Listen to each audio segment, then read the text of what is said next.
Come on in, come on in. I'm gonna go ahead and start because I just had another emergency and I want to catch some of what they're saying on the news. So come on in, let's go. Stabbing trial for Carmelo Anthony.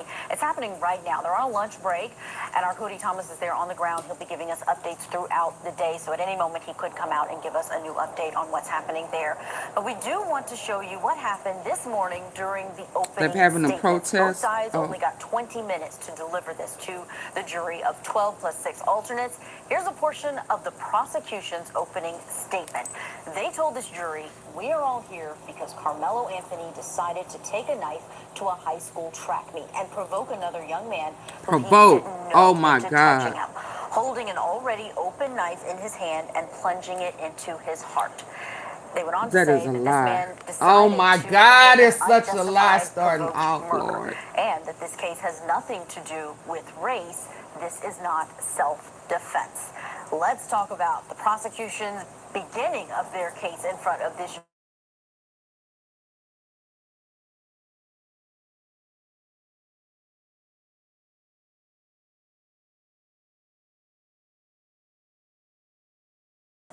With Ted, but when you hear this fact that the prosecution says they have, that the knife was open inside of the bag, how compelling is that to this case?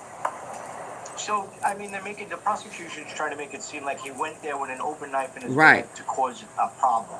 I don't see it that way. It's a pocket knife. We're not talking about a machete. We're not talking about a dagger. We're not talking about a switchblade. We're talking about, an ordinary pocket knife that's Thank used on a you. daily basis to do whatever utility you need to be done. So just by and I believe you're going to hear this from the defense, just by the virtue of there being an open pocket knife in a bag doesn't mean that he went there with the intent to harm someone. Right. And I think that that's what's going to come out on the defense side Absolutely once we not. get this trial up and running. And Joanne, It's what do you think it's about the the theory that the no prosecution black has people that on Carmelo the Anthony's jury and position coming all out with along that was to type of get lie. someone to do something so that he could kill them? Do you think that's effective? And is Carmelo Anthony going to have to take the stand to combat that? Hi, Julia. I definitely think there's a damage that happens when you kind of over exaggerate Over and exaggerate. emphasize things that aren't necessarily going to be consistent with what the defense is going to put forward. Carmelo Anthony Started was a coming good out student. lying. He worked. He came from a good family. He's got a support system. He participated in athletics. And you want the jury to believe that he really came to school with the intention of, or a track meet with the intention of murdering somebody. I think that's a far stretch of the imagination, and the prosecution is almost like just over promising and likely going to under deliver in that regard. We'll talk about the over-promising and undelivered, especially when it comes to that surveillance video that was shown. But Nicole, I want to get your Come last on thoughts with on the what we just truth, showed Lord. in Let terms the of truth the opening prevail. statements. The prosecution wanting to make sure that they say in that little bit of 20 minutes that they got in front of this jury that this case. Because one thing is for sure, the cover up is real. The cover up first, well, as early on, was that the surveillance, they wouldn't let you look at it. It was from a distance, right there. It's letting you know that something is off and it's not in the Metcalf's favor. Now you got a all white jury, right? It's like, whoa, that's not the jury of his peers. And now you telling me the cameras can't even go in, they can't hear, so they will never be able to see the evidence. Will never be able to see the evidence on the video. Right off the bat, lies and deceit, lies and deceit. But let's listen. Has nothing to do with race, and this is not self-defense. Did they need? Then why was the Hunter in Austin trying to put him out? Yeah, and there were other people up under the tent that did not go to the school. Let's go. To state that? Are they trying to get out ahead of something? Are they just saying that to the public that is watching and perhaps just feeling very polarized about this case? That's a great question because, it's kind of like telling a bunch of people who are going to decide the facts don't think of pink elephants. I mean, that's what they're going to think immediately to me. So I'm not sure it was necessary to say that. It is, however, true that the case is going to be all about self-defense or not self-defense. And so I don't know that they revealed any sort of concern for weakness by saying that. And the reality is, it's going to boil down to how jurors on this case think about All whether right. or not it's a problem for a student, for anyone, to bring a knife of any kind to a track meet. And I think that that is going to be the defense's biggest hurdle. And, we don't have premeditation in Texas. That's all we have is intent in the moment. And so the prosecution doesn't really have to show any kind of forethought in terms of how long this planning would have gone on. They get to show whether or not the conduct was intentional in the very moment that it happened. And that's it. So I think that the defense has got a big climb here. A really important distinction there when it comes to murder in the state of Now Texas. that will be an I do want to issue. show a few more details that came out during that prosecution opening statement. This includes that Austin Metcalf, the stabbing victim, and team were under their school tent at that track meet. That's not against the Carmelo law. Anthony went under Metcalf's team tent during bad weather. Metcalf asked Anthony to leave the tent, prompting a fight where Anthony stabbed Metcalf. Mario, I'm going to focus on one part of that actually has come up a lot online by our viewers. Early on, there was a question of why Carmelo would have been under the tent. And I know I mentioned on air even that it could have been because it was raining. And we found out today that both sides say it was raining really bad. And the school that Carmelo Anthony went to was not one that had a tent. Is that important? Is the reason that he was under that tent important when we had this issue of the prosecution saying he went there to provoke a murder? No. Look, Julia, I can't agree with you more. I mean, it's raining out, there's a tent, you seek shelter. I don't think that the fact that his school did not have a tent has anything to do with it. There was a tent, it was raining, he went there, and we just found out during the opening statements that he actually had a friend in the tent that he Went to that and school. spoke to. So it's not like, there's no tent, and he went there with the forethought to start a fight, provoke a fight, and stab somebody.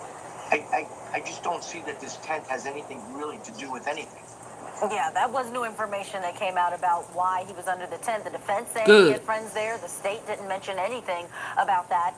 Joanna, the state did start with surveillance video that was very grainy. Up until this point, no one in the public has been able to see it outside of reporters who were able to go and look at it, take notes, handwritten notes, and then tell their viewers or their readers about what they saw. Right. And now we're in the same situation because there are no cameras inside of that courtroom. What do you think about Man, the she's saying everything prosecution I really hanging said. their hat on this surveillance video? My understanding of the video is that it's difficult to make out like clear pictures of what's going on, but I do think that it might highlight if there was chaos at the scene, how many people were around, and kind of shed some light, maybe even for the defense, on what was going through Carmelo's mind at the time when this incident occurred. Because really what it boils down to was, did he perceive a threat in that moment that he might be subjected to some serious bodily injury or death? And if there So, is a hold on, look brings at to them mind this thick, case- pretty eyebrows. Oh, her eyebrows are pretty. And they look like they were, yes, indeed. Come on, girlfriend. Raul Valle, where he was surrounded by a group of people. He ends up using a knife and stabs some of the victims there, and one of them died. Was that A lot of you have been asking me to test out the clothes steamer that's on TikTok, so I tested out the most popular one. It is the Dr. Flash. The Dr. Flash clothes steamer works so freaking well. It like takes the wrinkles out. Come on.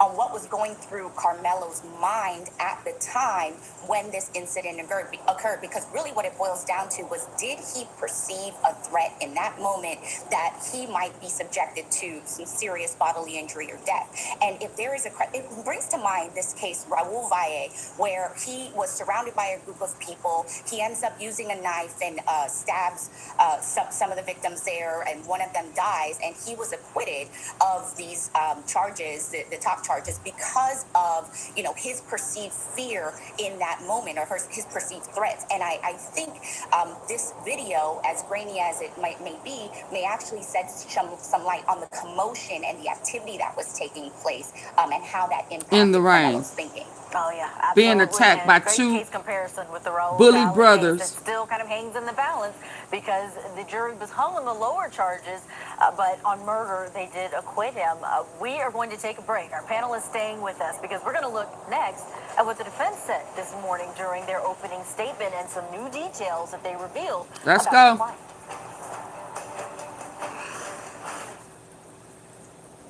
Yeah, they left some of this stuff out intentionally. Intentionally. Apply to this case when someone is Come on, sister.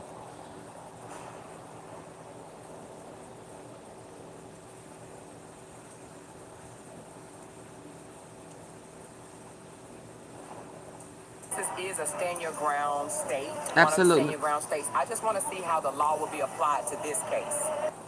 It is. State, one of the stand your ground states. I just want to see how the law will be applied to this case when someone is allegedly pushed or touched or whatever, touched, assaulted. I just want to see if the law will be applied in the same way it's been applied in other cases. Well, we are following day one out in McKinney, Texas, in the case against Carmelo Anthony in the track meet murder trial. And this morning, both sides were allowed to give their opening statements in front of the jury, 20 minutes each. And the defense, they began their opening statement with details about their client, about him being a 3.7 GPA student, holding down 2 jobs, that he had been elected football captain of his sophomore team before he was diagnosed with epilepsy and had a seizure. Oh, wow. Here are some quotes from our notes inside of that courtroom, because we don't have cameras, but we have Cody Thomas. He's there right now and will be giving us notes throughout the day. This is defense attorney Mike Howard saying, self-defense is useless if you wait until it is too late to use it.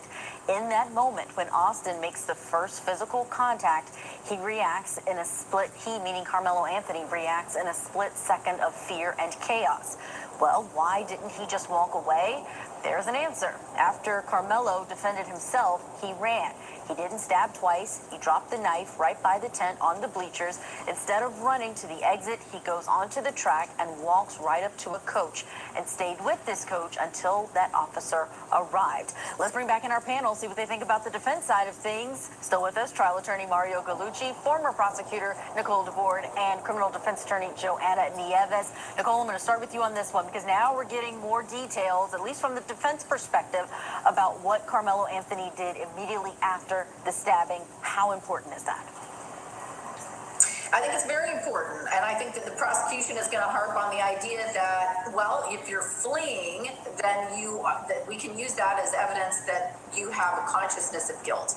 What the defense is going to say is exactly what you heard in the opening arguments. He wasn't fleeing at all. He was running to safety. He was running to the safety of an adult, and so he didn't leave the scene. He ran to someone who he trusted to stand with them for protection until law enforcement could arrive. So these are the two different perspectives that I think we're going to continue to hear about, and the different perspectives support the different theories on each side.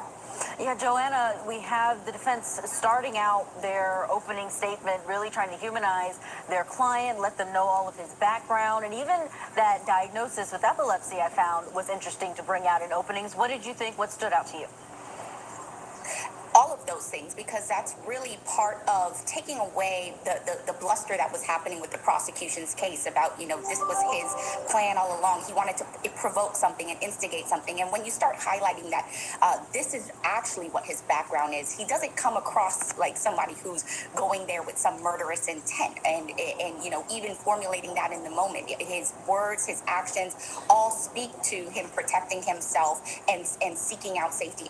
And keep in mind, he's 17 years old. I know he's being tried as an adult, but he is a child still who has impulsive, not fully formed and completely immature brain waves that that need to be taken into consideration. So, like, yes, he ran away, and like my colleague was saying, he was looking for a place of safety, and I think all of that is relevant, especially his age. Yeah. 17 at the time, 19 years old inside of that courtroom, now out on bond, so he's able to go in and out of the courtroom each day. Amaro, your thoughts on the fleeing or the running to get help, however it's being characterized differently by either side. I do want to also point out what the police report said about what he said, what Carmelo said as soon as he interacted with the school resource officer. He told them that Austin put his hands on me. He advised other officers that the officer said, I have the suspect or alleged suspect in custody. And Carmelo Anthony said, I'm not alleged. I did it. And he also asked, is the victim going to be okay? What do you think is going to be the impact of his own words as to whether or not he was fleeing or he was someone who was just getting out of the way of the chaos in order to then turn himself in? So I agree with Nicole completely on this issue. I mean, we see consciousness of guilt in all of these cases, and we just discussed this in the last hour with Ted. But in consciousness of guilt, he did not flee. He went to a person in authority. He went to a coach. He dropped the knife. He didn't leave the scene. He asked how the victim was. He said he did it. He said why he did it. I think he did a very good job, and the defense did a great job, like Joanna just said, in humanizing him. We now know he's a straight-A student. We now know he has no contact whatsoever previously with the criminal justice system.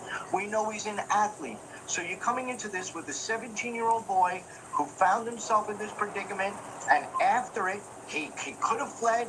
He could have gotten scared. There was an exit nearby. He chose not to take it. Instead, he went to a person of authority. So this Mr. Anthony made all of the right moves after the incident. The size of these two individuals, Nicole, also came out in the defense case, or not in their case, but their opening statements. And I want to see if I can pull it up quickly. The defense said that Carmelo Anthony is 5'8", 135 pounds, and that the twins, including the stabbing victim Austin Metcalf and his twin brother was there, they are 6'1" and 215 pounds. These are the two different perspectives that I think we're going to continue to hear about, and the different perspectives support the different theories on each side. Yeah, Joanna, we have the defense starting out their opening statement, really trying to humanize their client, let them know all of his background, and even that diagnosis with epilepsy I found was interesting to bring out in openings. What did you think? What stood out to you? All of those things, because that's really part of taking away the bluster that was happening with the prosecution's case about, you know, this was his plan all along. He wanted to provoke something and instigate something. And when you start highlighting that, this is actually what his background is. He doesn't come across like somebody who's going there with some murderous intent and you know, even formulating that in the moment. His words, his actions all speak to him protecting himself and seeking out safety. And keep in mind, he's 17 years old. I know he's being tried as an adult, but he is a child still who has impulsive, not fully formed and completely immature brain waves that need to be taken into consideration. So, like, yes, he ran away, and like my colleague was saying, he was looking for a place of safety, and I think all of that is relevant, especially his age. Yeah, 17 at the time, 19 years old inside of that courtroom, now out on bond, so he's able to go in and out of the courtroom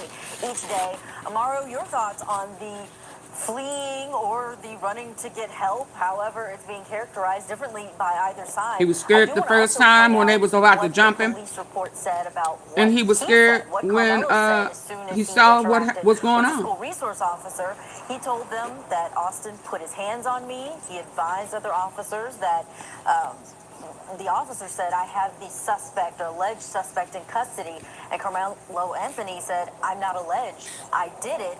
And he also asked, is the victim going to be okay? Right. What do you think is going to be the impact of his own words as to whether or not he was fleeing That's or commendable. someone who was just getting out of the way of the chaos in order to then turn himself in? He took ownership that it was me, but it was in self-defense. Nicole completely on this issue. I mean, we see consciousness of guilt in all of these cases, and we just discussed this in the last hour with Ted.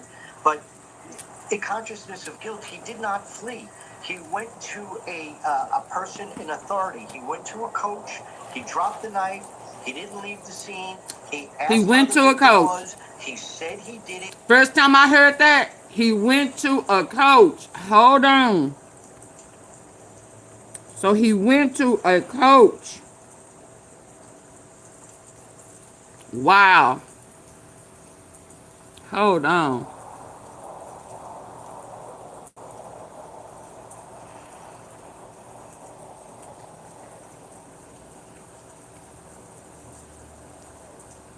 Austin Metcalf threatened Carmelo Anthony when he went under the tent.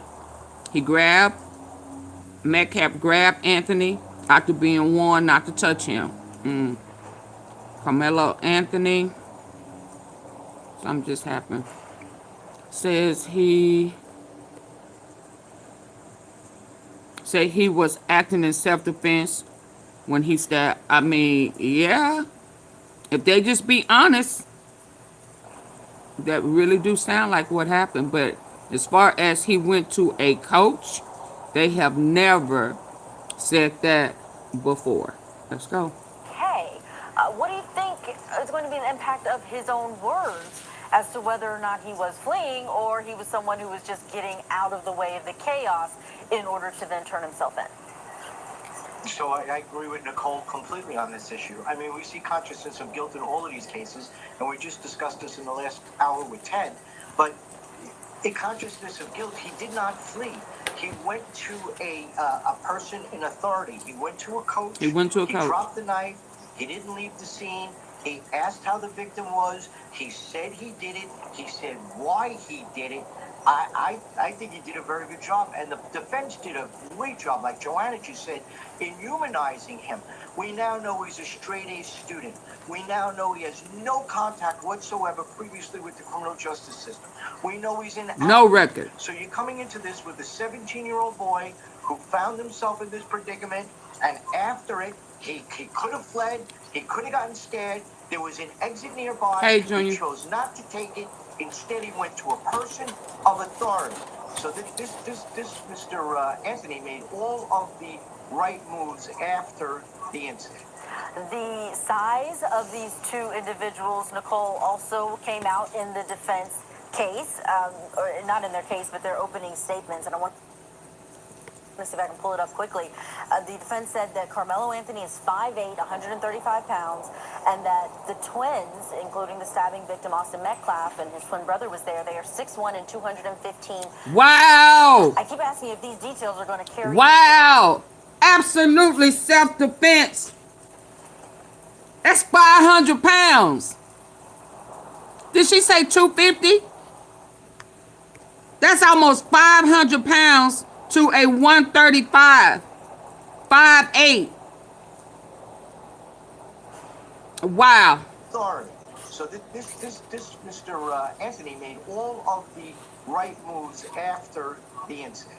Wow. The size of these two individuals, Nicole, also came out in the defense case, or not in their case, but their opening statements. And I want to see if I can pull it up quickly. The defense said that Carmelo Anthony is 5'8", 135 pounds, and that the twins, including the stabbing victim Austin Metcalf and his twin brother was there, they are 6'1" and 215 pounds. 215. I keep asking if these details Okay. are going to carry any weight. So 430 pounds. Is that going to impact the jury? Do they care about the size when one person has a knife?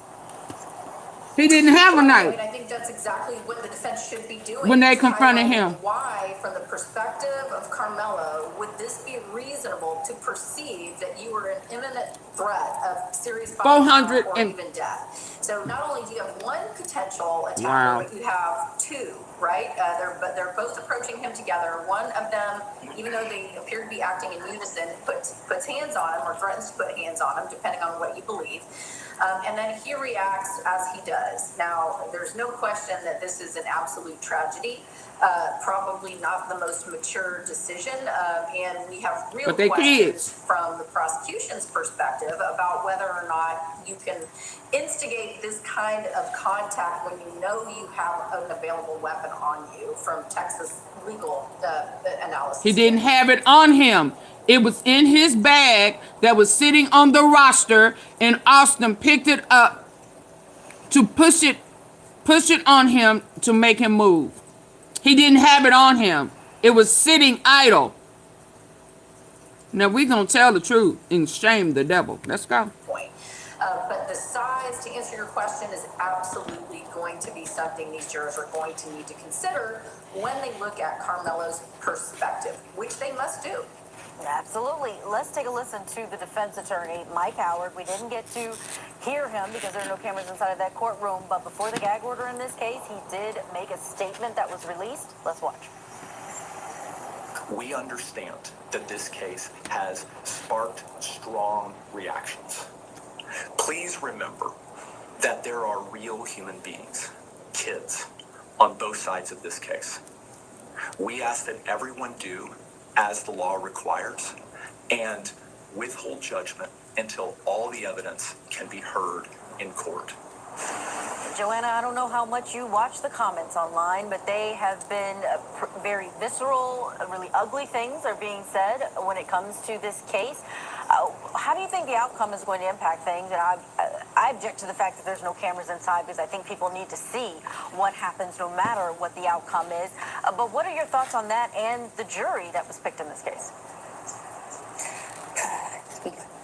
So the curious thing, I'll start with the jury, is that, you know, towards the end, 3 of the remaining African-American jurors were stricken. And one of the things that I commented on yesterday when I spoke about what I would be looking as a defense attorney is somebody who had a caretaking, nurturing responsibility, maybe somebody even like an educator or teacher.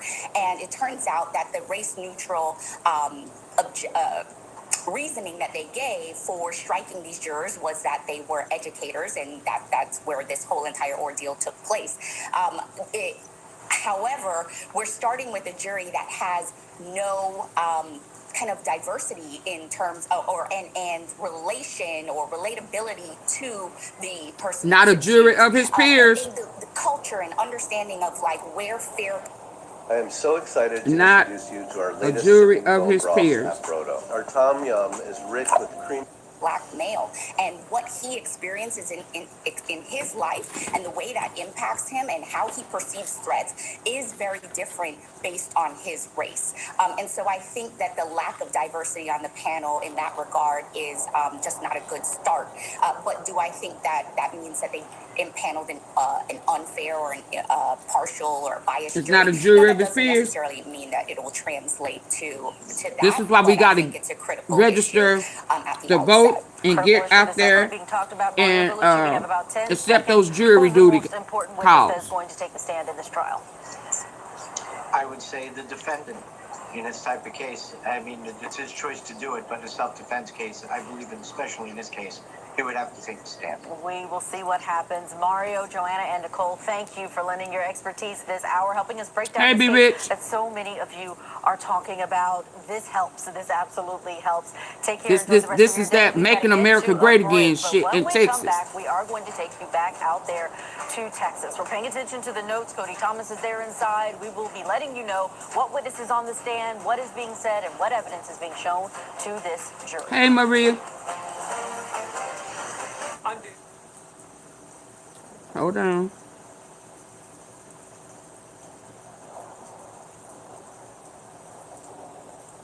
It coming back.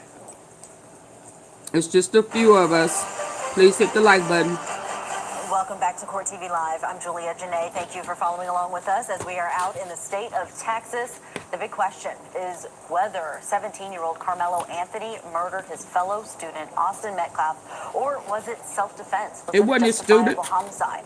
That testimony is going on right now in Carmelo They Anthony's both was at the murder track trial meet. in McKinney. Different Cameras schools. are not allowed inside of this courtroom per the judge's order, but Court TV, we are on the ground. Because they don't want us to And see the happening now truth. inside of that courtroom. They don't Thomas want just us to let see the know truth. in the notes, because he is there inside, that they are resuming the direct examination of that first witness that was called by the state, a forensic video analyst who testified to multiple wide-angled surveillance videos that prosecution admitted were not crystal clear. Cody told us it's very grainy. He's having a very difficult time making out any faces, but he did see the father of the stabbing victim holding his head in his hands as that is playing, because even though it's difficult to see, everyone in that courtroom knows what is happening. The stabbing is happening, the death of Austin Metcalf. Now, something else Cody is saying is that they're talking about inside the courtroom enhancing the original videos that were provided with magnifying and spotlighting pertinent parts of the video.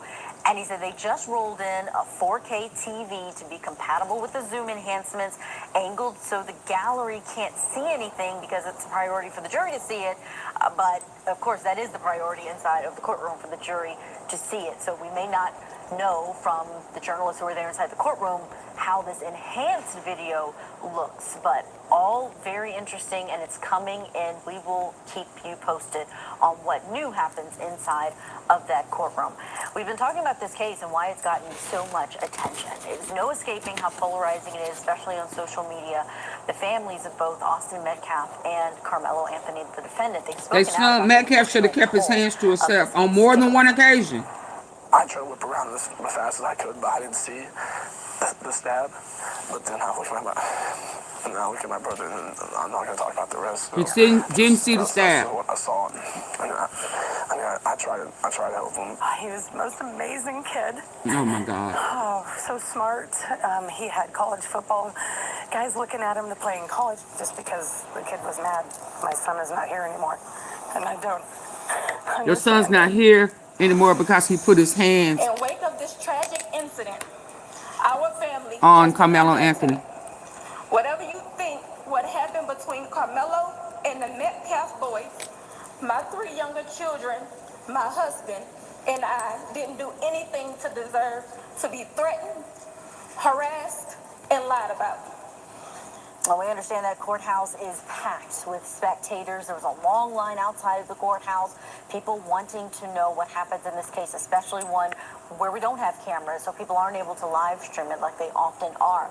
To talk about what we are hearing so far, what led up to this case, and what we can anticipate, let's bring in criminal defense attorney and former prosecutor and the host of the Tangent True Crime podcast, Al Wunsch III is with us. Al, it's good to see you. This case is one that is going to be difficult for everyone involved. I don't envy any party in this case. What are your overall thoughts on what is going to be necessary for either side to get their case across to this jury?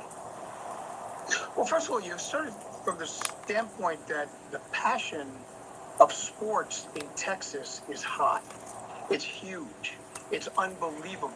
I mean, my former high school, Don Bosco, played Texas, first New Jersey school to play in Texas, and could not believe the way that the Friday Night Lights and all that kind of stuff is Natural in New Orleans. So the passion that people have for sports and for their athletes is huge.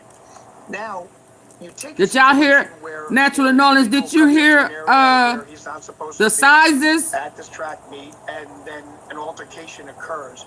For the ones that's coming in now, that y'all here to hear the size difference? I hope they don't railroad him to prison. Listen, this is, I hate to say it, but this is Texas making America great again. This is where Trump sent his minions, his Pride Boys, to go and stand outside at a protest with a bullhorn. Okay, so let's be clear with that. So this is Texas. This is making America great again at its finest. This is Trump. Remember, he was just trying to sneak away to Texas. He got oil and shit in Texas. That's where the reserve is. So this is making America great again. It used to be the reddest of red. Let's go. Cameras are not allowed inside of this I'm courtroom backing per it the up so judge's that the orders. ones Of that course, just you came we in that on are the my ground. natural It's happening normal now inside of that tea courtroom. sippers Cody can Thomas doesn't hear. let us know through the notes because he is The there size inside is that oh they my are God. resuming the direct Definitely examination of that self-defense. first witness that was called by the state, that forensic video analyst who testified to multiple wide-angled surveillance videos that They couldn't prosecution see. admitted were not crystal clear. Cody told us it's very grainy. He's having a very difficult time making out any faces, but he did see the father of the stabbing victim holding his head in his hands as that is playing, because even though it's difficult to see, everyone in that courtroom knows what is happening. The stabbing is happening, the death of Austin Metcalf. Now, something else Cody is saying is that they're talking about inside the courtroom enhancing the original videos that were provided with magnifying and spotlighting pertinent parts of the video. And he said they just I don't even in want a to tell you the 4K size. I want you to TV hear to it be compatible with with the your zoom good ear. enhancements, angled so the gallery can't see anything because it's a priority for the jury to see it.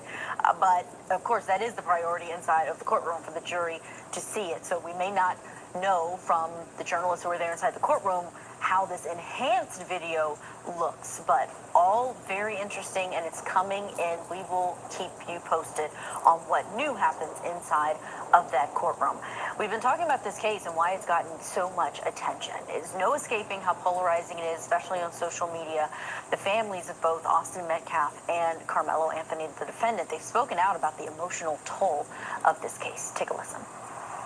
I tried to whip around as fast as I could, but I didn't see the stab.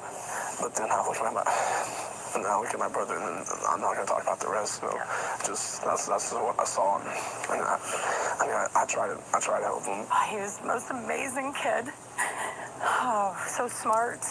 He had college football guys looking at him to play in college just because the kid was mad. My son is not here. He wasn't mad. Your son was mad. Tell the truth. He was mad. In wake of this tragic incident, our family has been under attack. Whatever you think what happened between Carmelo and the Metcalf boys, my 3 younger children, my husband, and I didn't do anything to deserve to be threatened, harassed, and lied about. Well, we understand that courthouse is packed with spectators. There was a long line outside of the courthouse, people wanting to know what happens in this case, especially one where we don't have cameras, so people aren't able to live stream it like they often are. To talk about what we are hearing so far, what led up to this case, and what we can anticipate, let's bring in criminal defense attorney and former prosecutor and the host of the Tangent True Crime podcast, Al Wunsch III is with us. Al, it's good to see you. This case is one that is going to be difficult for everyone involved. I don't envy any party in this case. What are your overall thoughts on what is going to be necessary for either side to get their case across to this jury? Well, first of all, you started from the standpoint that the passion of sports in Texas is high. It's huge. It's unbelievable. Okay. I mean, so I didn't go back far enough. Carmelo is 5'8", 135 pounds. 5'8", 135 pounds. Each of the twins are 6'1" or 6'2", 215 pounds each. That's 430 pounds up against 135. 200 and 400, I'm sorry, and 30 pounds. Do the damn math. It's gotta be self-defense. It's 2 against 1, and he did not have the weapon out brandishing it. He wouldn't have had the weapon had Austin not picked up his property off of the roster. So that means that the weapon was not in his hand. Once he shoved the bag, he put his hands in there. Touch me again and see what happened. He just said that thinking once he put his hand in the bag that the barber backed the fuck up. not come at him still. And then when he came at him, 215 pounds and another 215 pounds standing there with 430 pounds standing there, and he put his hands on him anyway. They was finna bully him. That is a bully. Stop that. We are not gonna fake the funk. 430, huh? Yeah, no. That you say by himself. 215 pounds up against 135. 5'8", 135, 6'1", 6'2", 215 pounds. Do the math. And then another thing we found out is that when he was running or whatever, and he ran to the coach. He ran to the coach.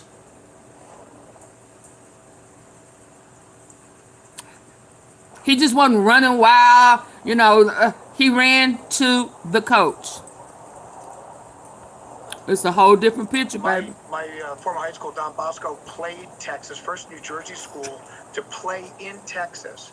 And it makes a world of difference. The way that the Friday Night Lights and all that kind of stuff is just incredible. So the passion that people have for sports and for their athletes is huge.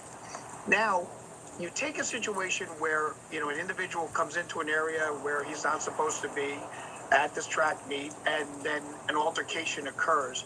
It seems to me that is certainly possible because everyone's adrenaline is high and everything else, and there's, as I said, a passion for your team, for your teammates, and also, not necessarily for your adversaries. But the part that blows my mind is who brings a knife? Hey, to Jerry. a track meet?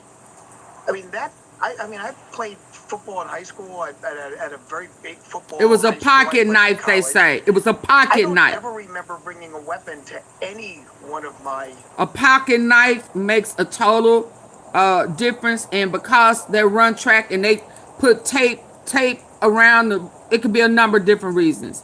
And they have a pocket knife. It could also be for their tent. I don't know, but a pocket knife that was in his bag that he did not have in his hand when they came to attack him. Athletic events, and I played in inner city games against Patterson and Passaic and Eastside. This was not Jersey. football. Tough inner city schools. This was track. track. I don't remember them bringing any weapons to any of these games. This was track. It's going to be interesting because this trial will have to put the defendant on the stand.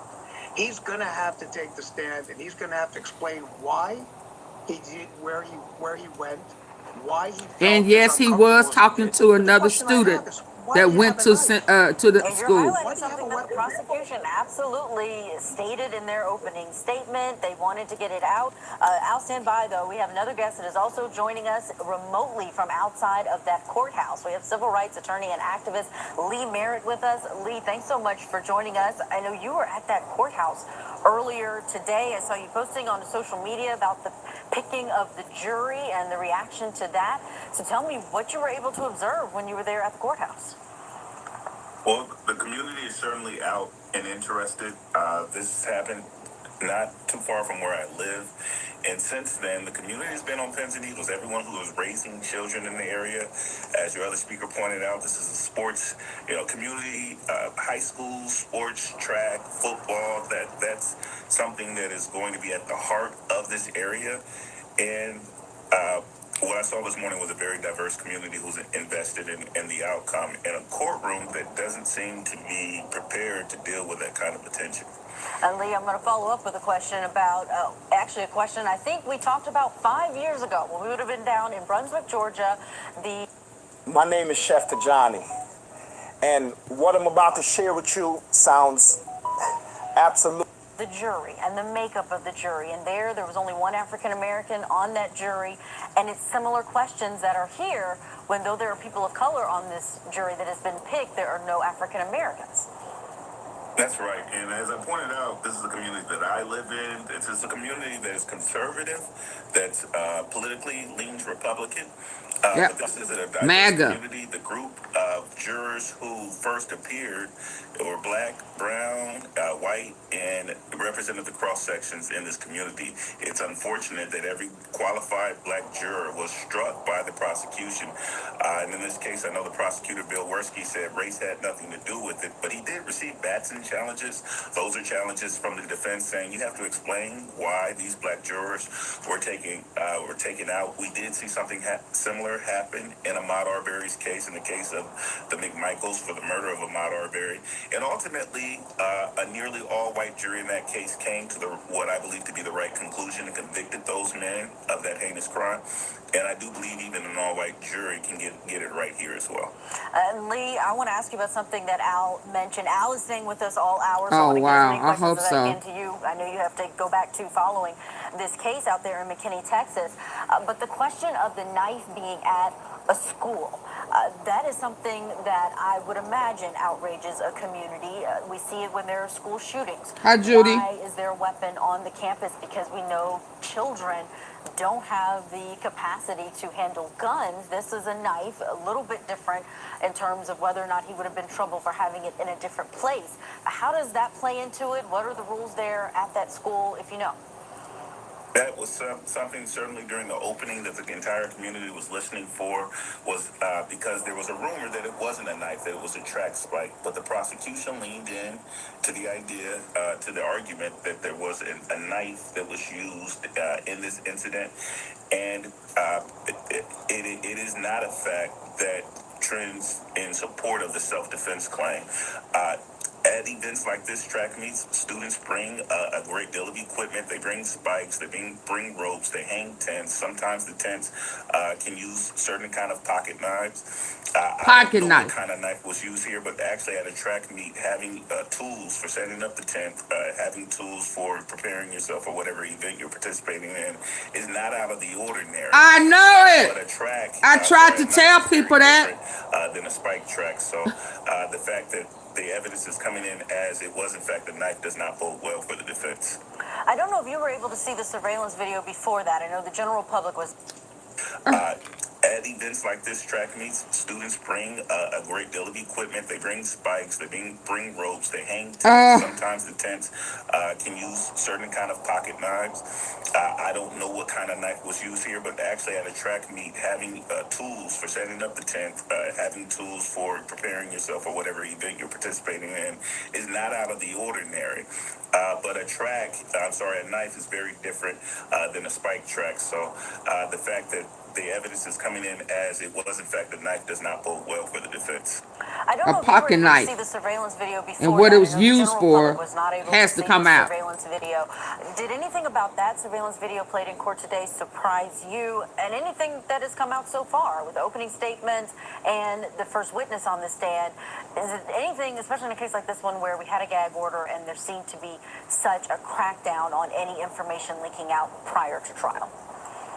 Yeah, no, I didn't have a chance to see that evidence prior to trial, and unfortunately, I actually had to leave court midway today, and so I haven't seen all the evidence come in. I think that the state has done a good job of actually preserving the evidence. It is best when all of the evidence is not on the internet, and the jury will have the opportunity to see it first in the courtroom, so it doesn't become tainted. But as that evidence comes in, then the story becomes even more clear. We've heard a bunch of different stories about what may have happened, but there is video, and that's something that we weren't even sure existed until they showed it in open court today. Civil rights attorney Lee Merritt, we certainly appreciate you being here. We are going to be getting our break, but thank you for sharing all of those details, and I hope you have a safe rest of the day. When we come back, we're going to keep following this case. That Al Wunsch still with us, and we're going to be going over not only what we've seen so far in this case, but again, we have Cody Thomas there on the ground. He's going to be giving us those notes, letting us know what is happening next. We understand that TV has been rolled into the courtroom so that these jurors can see that surveillance video even better.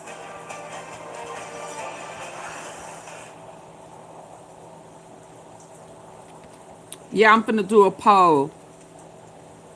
Self-defense or not?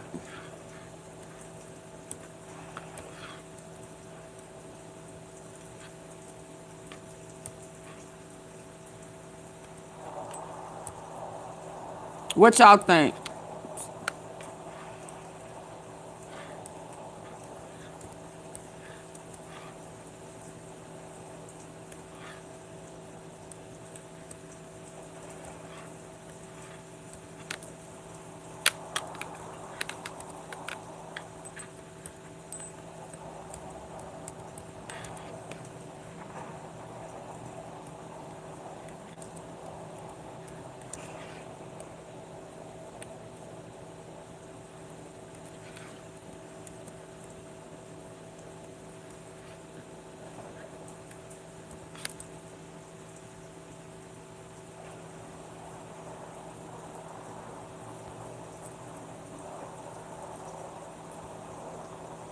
This is crazy. All you had to do was keep your hands to yourself.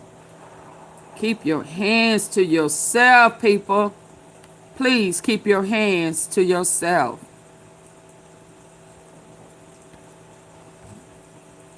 And then want to cry victim when something happens.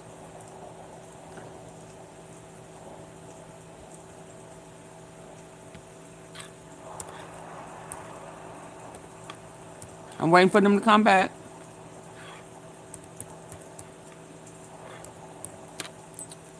Hey, Crystal. Hey, self-defense, self-defense. Hide in the bushes as usual. Hi, Tamika. If what most is self-defense, okay? Hey, God bless. Okay.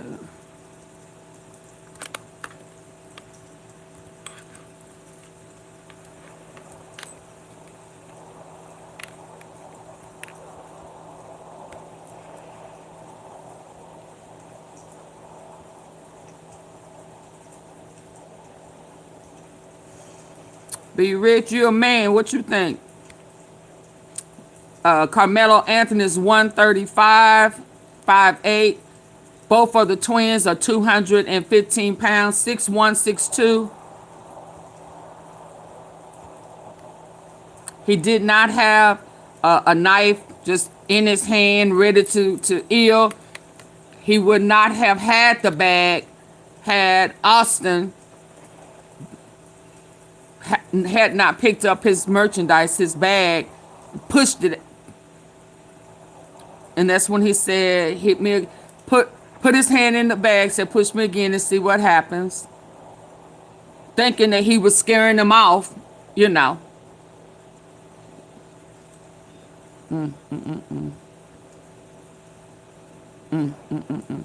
It definitely did not have to happen. Why? Okay, let me fast forward it. They'd have kept their hands to themselves, we wouldn't be here. It would have never happened. He did not go to the park, to the field, with intent on unaliving anybody. He knew the guy, one of the guys on their team. That's who he was there talking to. So Austin and Hunter went over there to disturb that. Wow. Let me move this forward. Please, folk, keep your hands to yourself.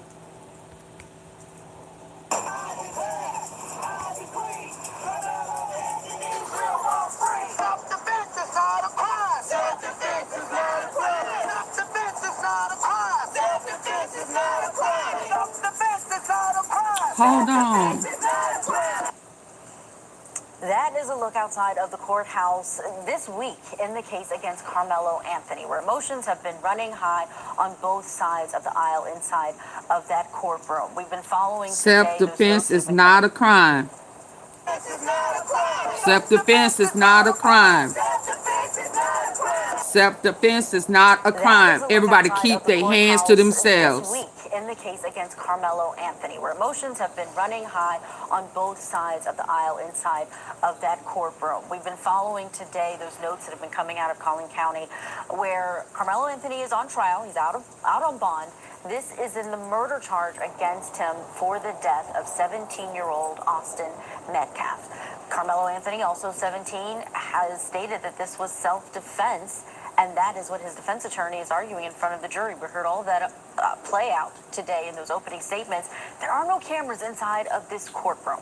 It is packed. There are spectators there inside. There are journalists inside. And most importantly, our own Cody Thomas is inside. And he's able to give us the information so that we can share that with you. We've let you know throughout the last hour that there was this state forensic witness on the stand who was showing a video, that really the only surveillance video of this shooting, or this stabbing rather. The shooting of the video is what they are playing. And we know that they brought in a TV to be more compatible with the zoom enhancements.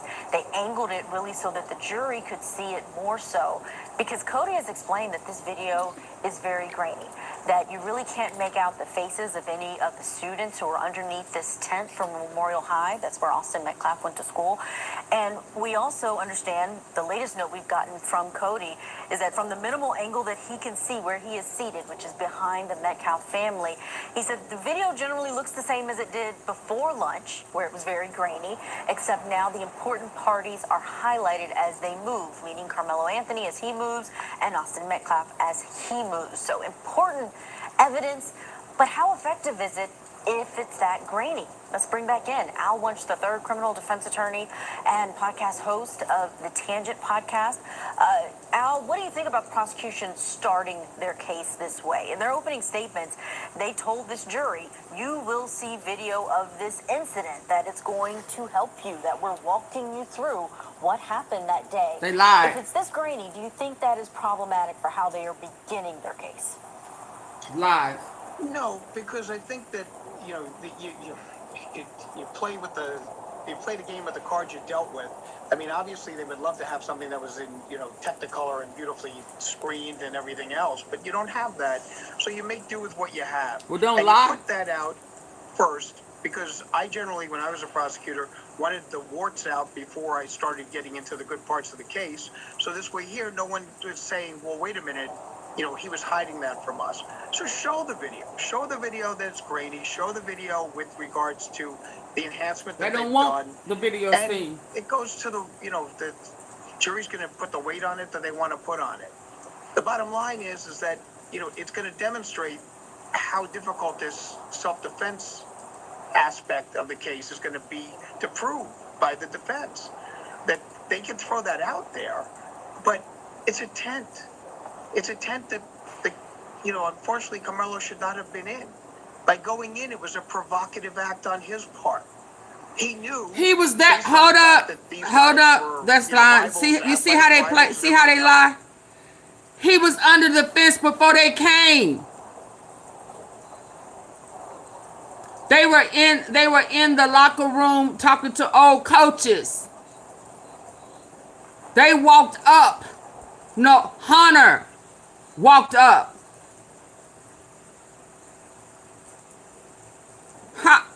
Yeah, no. And there were other people from other schools up under that tent, that same tent. Was he the only black kid? Stop lying. I'm not going to let y'all lie. That when someone from a school you're playing goes into your tent or goes in and sits there, okay, it's a dare. And this, no, it was not. This was girls' track.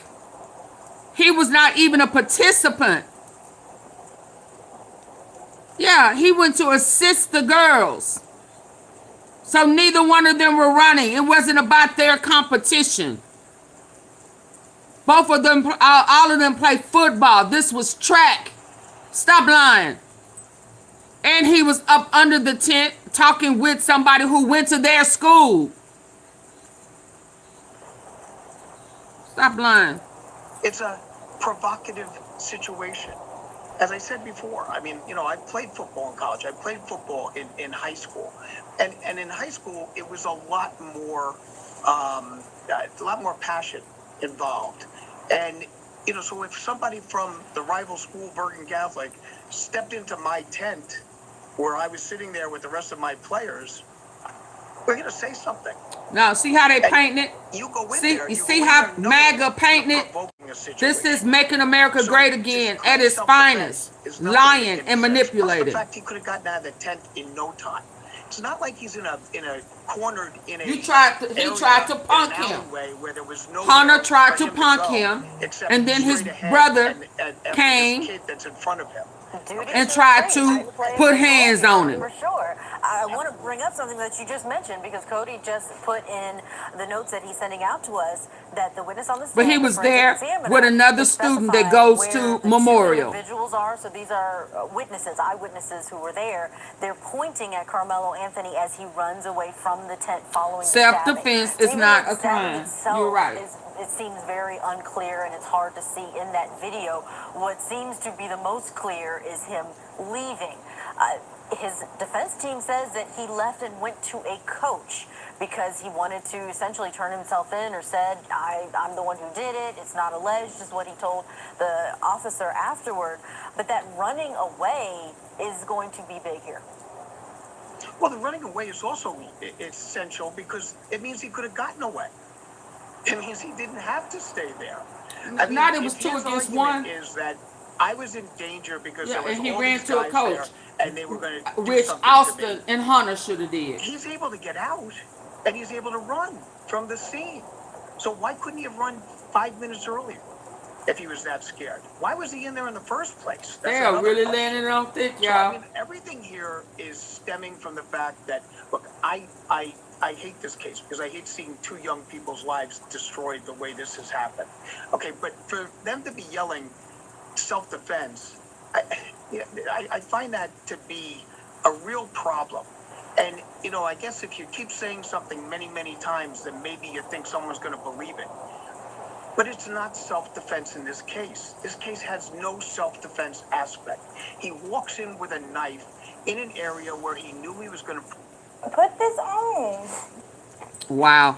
You have to tell me which one's the healthy version. Just lying. From Thrive. Oh my God. Doesn't get up and leave. He doesn't run out before the situation goes any further. And he takes the life. Because that's called standing your ground. 17-year-old young man. Stand your ground. I don't have to leave. That's the whole point. I don't have to leave.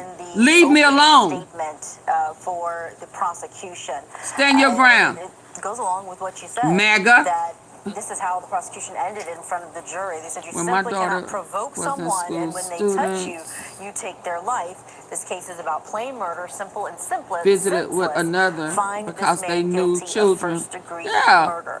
That question of what Carmelo Anthony They're said, making where up he said, so many "Touch me and stories. see what Absolutely, happens," Samantha. according to a witness who was at the scene and what they told the officers immediately after. Or even what the Absolutely. defense says, where they Be said rich. that he only said, "If you don't touch me, we'll be cool." How much do these words matter, Al? If you tell someone, don't go there, and they do, and the response is that, does that get us anywhere close to self-defense? Well, let's be realistic, okay? Now be realistic. He's walking in there for a reason. He's walking in there for a reason. The reason is to provoke a response. That's a lie. He got his details wrong. No, because they didn't get to watch it, so I want to make sure they know. He says he was there to be around friends. He was there because he saw some people who were friends with his girlfriend, and he was sitting there chatting and talking. That was surprising to me, Al. I had not heard that. I didn't see it in the Absolutely. police report. It seemed like from the police report, he just sat down and all of this happened. But the defense shared that he actually was there for some time, talking to his friends. He was already there. Then approached by the Metcalf twins. See there? Does that change anything for you? Yeah, he gonna say no, it don't change anything. But yes, it do. Because what he just said was already a lie. He didn't walk up under there provoking. He was there before they got there. He was there talking to friends before he got there. See how they lie? See how they lie? Oh my God. I knew this was gonna be. They touched him first. Self-defense is not a crime. So he was there speaking with somebody that he knew, his girlfriend. He was already there before Hunter and Austin came back from talking to the old coach.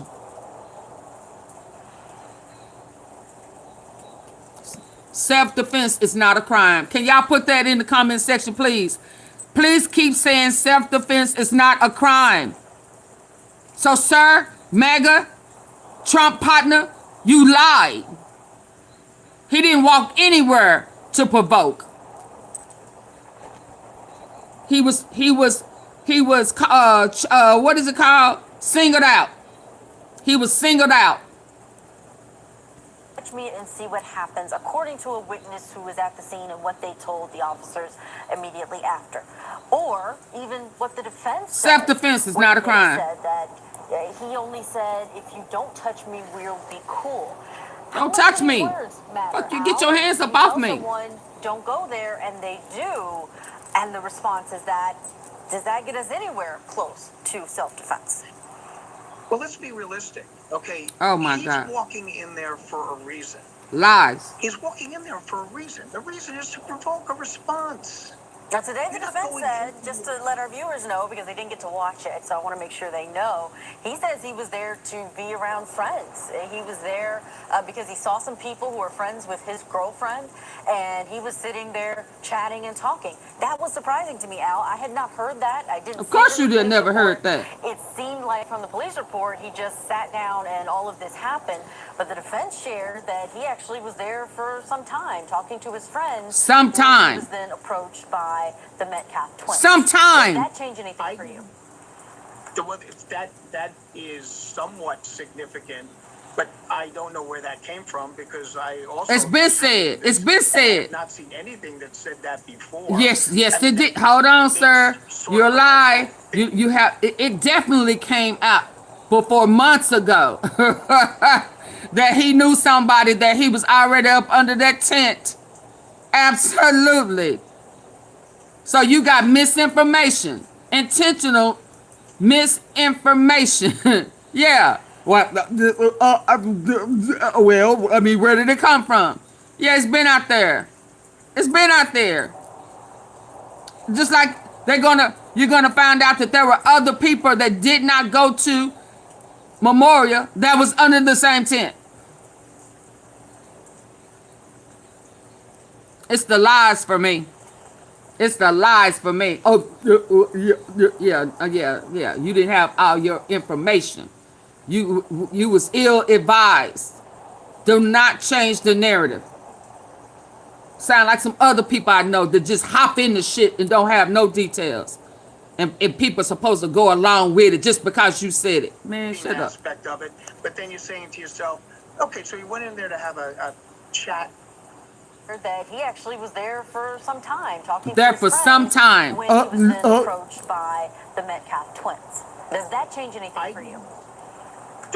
That is somewhat significant, but I don't know where that came from because I also have been studying this, and I have not seen anything that said that before. Yes. I mean, that makes sort of a nice little fitting aspect of it, but then you're saying to yourself, okay, so you went in there to have a chat in enemy territory. But they were not enemies. If he's in there for the purposes of being social and hanging out with friends of his girlfriend, why has he got a knife? And it was in his bag. The whole aspect of it doesn't make any sense to me that would be the reason why he would walk in there. You understand that there are, lines of demarcation when you're in an athletic event. You don't trespass into the other side's lines. No. Okay. No. You let that go. At the end of the game, you shake hands and you move on. That's fine. He's talking as if they like football, like they were in competition with one another. This man right here is ill-advised, and this is what happened. People. It's high school, so you want it to be a competition and damn near deadly, but that wasn't even the case. They were not in competition with one another. This was girls' track. So you're promoting division, sir. You are absolutely promoting division.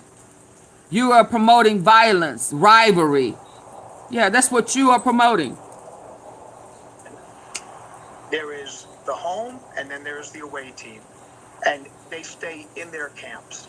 They don't intermingle. That is a lie. Because we went. Oh man, this is crazy. I understand rivalry, but there are some kids that go to the other side. They interact. Self-defense is not a crime. Girl, thank you for keep saying that, baby, because that takes this so strongly, that loves their athletes, that loves their sports, that loves their competition. Friend, why has he got a knife? I went to two schools that are rivals. They were rivals, and I happened to go to both of them. Right? So when it came time for homecoming, I would go over to the other side because I used to be in school with these people. There was no rivalry. There's no rivalry. And y'all so stuck. But this is MAGA. This is MAGA. This is MAGA. It's only a few non-Caucasian people there. Let's just keep it real. And the whole aspect of it doesn't make any sense to me that would be the reason why he would walk in there. You understand that there are, lines of demarcation when you're in an athletic event. You don't trespass into the other side's bullcrap. lines. Y'all need to fix that. You let that go. At the end of the game, you shake hands and you move on. That's fine. But when you're in the middle of a track meet competition of girls, the home, they were not in competition. And they stay in their camps. They don't go, they don't intermingle, they don't hang out, because that's not the way it's done, especially in a state like Texas that takes this so strongly, that loves their athletes, that loves their sports, that loves their competition. There is it's racial. Adrenaline going on. It's racial. These guys in any type of competition. Sir, quit lying. They were sitting there talking. He was sitting there talking. He was talking to somebody else. He was minding his business. There was no tension. He didn't have no tension. He said, leave me alone. He grabbed his bag where the weapon was. He didn't have the weapon in his hand until Austin gave it to him.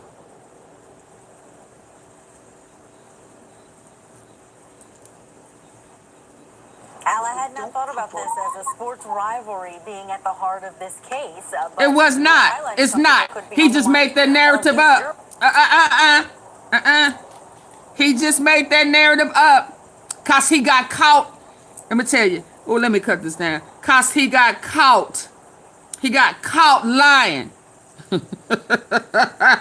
And he moved the goalposts. He changed the narrative. That's what liars do. He got caught when he found out that Anthony Carmelo was already there for a while. And nobody under that tent said nothing to him. Make that shit make sense. He was there for a while. Talking to somebody who went to Memorial. Then these two cornbread fed ass 6'1", 6'2", 215 pound double trouble came and started mess with him. He did not have the bag in his hand waiting on them. They came to him and singled him out. Even the first confrontation, his bag was still sitting there. That's when he was talking back and forth with Austin. No, not Austin. Correction. With Hunter.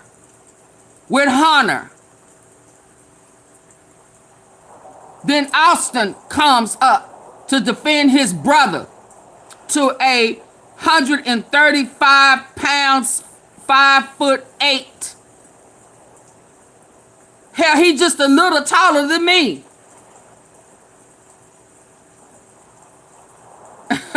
And they 6'1", 6'2", 215 pounds. Shh. You changing the narrative, sir, because you got caught lying. Well, where did that come from? Ooh, which way did they go? Which way? Because you didn't know. they didn't properly inform you that he was there before they pulled up. And so it wasn't no narrative that they was rivals. Stop lying. Stop lying. It's surprising that this hadn't happened before, the way you talking, the way you thinking. But that's just, y'all are entitled. See, this is entitlement. You know, the rules, again, are not the stand your grounds. Is for them to be able to get away with unaliving us. Standing your ground against the big black guy. Not that to be used for a black guy against two white, 215 pounds white guy. The rule was made to be used against us, not us. That's why it's still in the books. See, you know, you notice MAGA is trying to change the laws around now. That's what Trump is doing. See, this is Trump nation. Okay? Yeah, so that's why what's his name? Donovan. Is it Donovan? Dominique. That's why Dominique kept saying it's still in the books. It's still in the books. You can't say that it applies to this, that. It's still in the books. Let's go. Hit the like button, y'all. And but a few of us in here. Hit the like button. There is the home, and then there's the away team. And they stay there for the purposes of being social and hanging out with the friends of his girlfriend. Why is it going to? They left it in the books. And the whole aspect of it doesn't make any sense to me that would be the reason why hey, Shay. in there. You understand that there are, lines of demarcation when you're in an athletic event. You don't trespass into the other side. Where's that written? Lines. Where's that written? You let that go. At the end Sir, of the game, you shake hands. Where's that written? What law is that? They left it. What law is that? See, this is that racial stuff that they don't want to say is racial. What law is that? That you can't go over to the other team tent. Well, what about the other people that was under the tent that didn't go to Memorial? Well, what? They knew somebody. He knew somebody. Well, yeah. What are you going to say when you find out that there were other people from different schools up under that tent? He MAGA. This is Trump, y'all. I hate to say it like that, but yeah, it's still in the books. They didn't get a chance to remove that. You know why? Because they never had a problem with a black kid defend himself. With a predominantly white area. I'm trying to tell y'all. And you move on. That's fine. But when you're in the middle of a competition, there is the home and then there's the away team. And they stay in their camps. That's not true. They don't go, they don't intermingle, they don't hang out. That's a lie. Because that's not the way it's done, especially in a state like Texas that takes this because Texas is prejudiced. Strongly, that loves their athletes, that loves their sports, that loves their competition. He talking about football, y'all. I ain't never for these guys in any type of. Y'all, he's talking about football. Friday Night Lights. Not track. Never track. Never track. Them boys go over to the other side and try to pick up girls. They intermingle. The girls go over there. The cheerleaders go over there and cheer for the in front of the other side. Yeah, so he old and not dated. Competition. His kids must be old. Al, I had not thought about this as a sports rivalry being at the Ain't no heart of this rivalry. case, but you are highlighting He something changed that the could be on narrative, the minds y'all. of these jurors. I do want to let our viewers know the latest we've gotten from Cody inside of that courtroom is that the jurors are now seeing spotlighted portions of that video of police now escorting This Carmelo out clown, of the this stadium, clown changed the which narrative. would certainly be a moment for This them to think. Al, stand by. there We've is got to no get to our law, news. It's been a no great rule. conversation There's here, no trying to help our rules. viewers understand what's And happening inside of this actually, cameraless when called and checked, Frisco ISD said that there is no rules. There was no rule that he couldn't be up under the tent. It was raining. They did not bag the Metcalfs.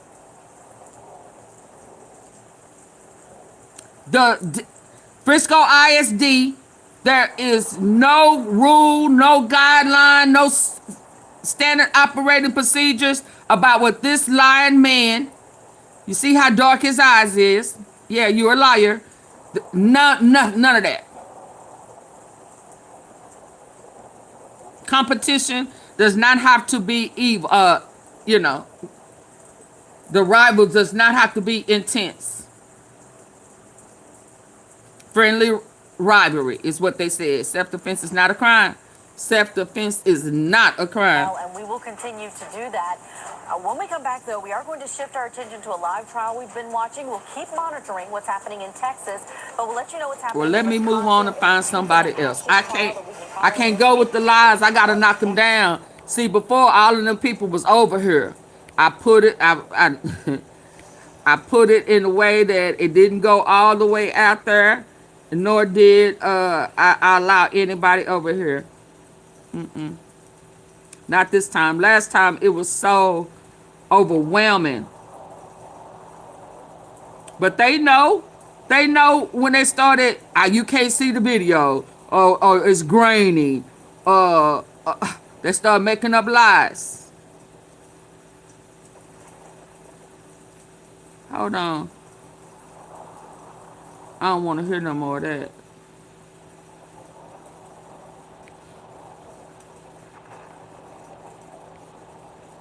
Hold on, y'all. Let me get the...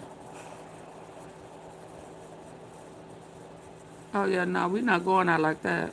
We're going to tell the truth and shame the devil. We are going to tell the truth and shame the devil.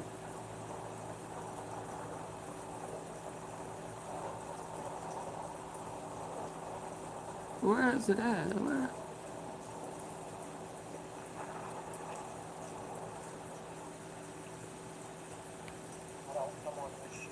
Hold on, y'all.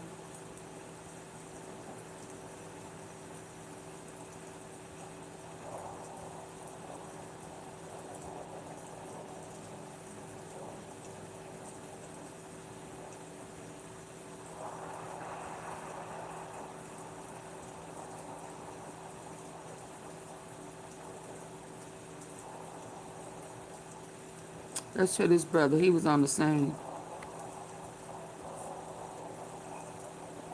Is this today? Hold on. Hey, Monty. Yeah, this was yesterday. But he did the... This guy here was with...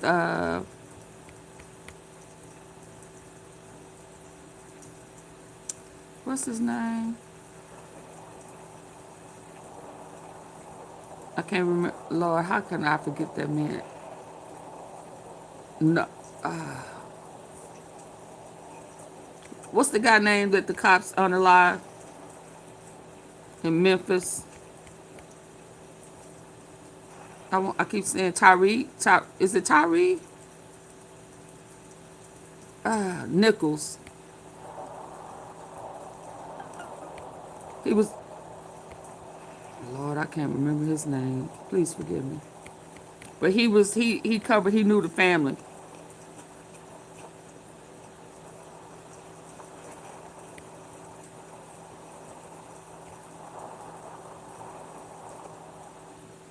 Lord.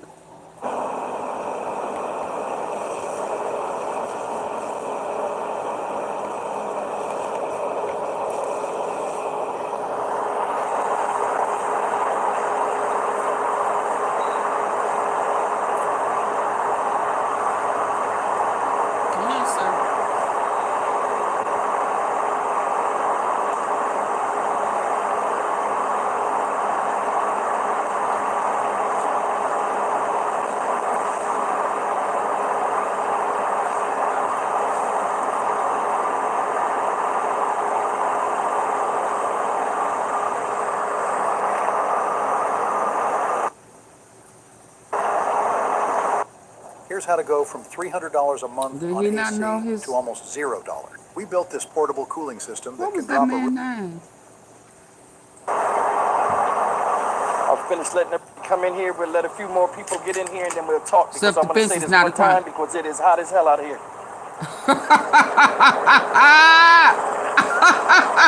Baby, that heat, that Texas, you hear them locusts? Y'all hear them locusts? Okay, now I got the live cat up. I'm sitting here like, you know what I'm saying?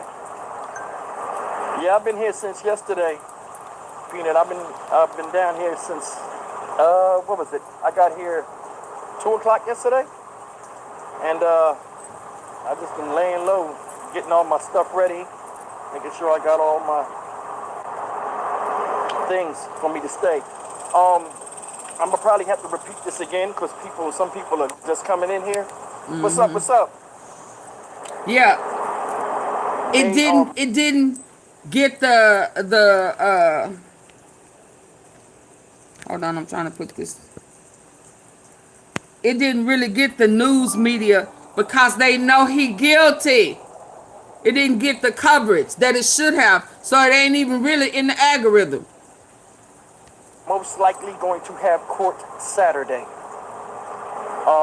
I got here this morning, and let me just stay with the Saturday thing. If they have, it's rumored, if they have court Saturday, I will be here Saturday until about 12 o'clock. So I'll stay for the first half of that and get the information for you. Now, today is the first day of the Carmelo Anthony murder trial. As you guys know, you guys been watching it, been covering it, right? I got some information for y'all. Let's go. Now, yesterday, the story came out where they're all white jurors. Yep. And you can take that for what you think it's going to be. Thank you. You can take it for what you know, that's your opinion. But in my opinion, I'm going to say that before I tell you what I saw today and I heard. You know what I'm saying? Wow. The white jurors, I don't think that makes a difference because it's a certain format they have to follow.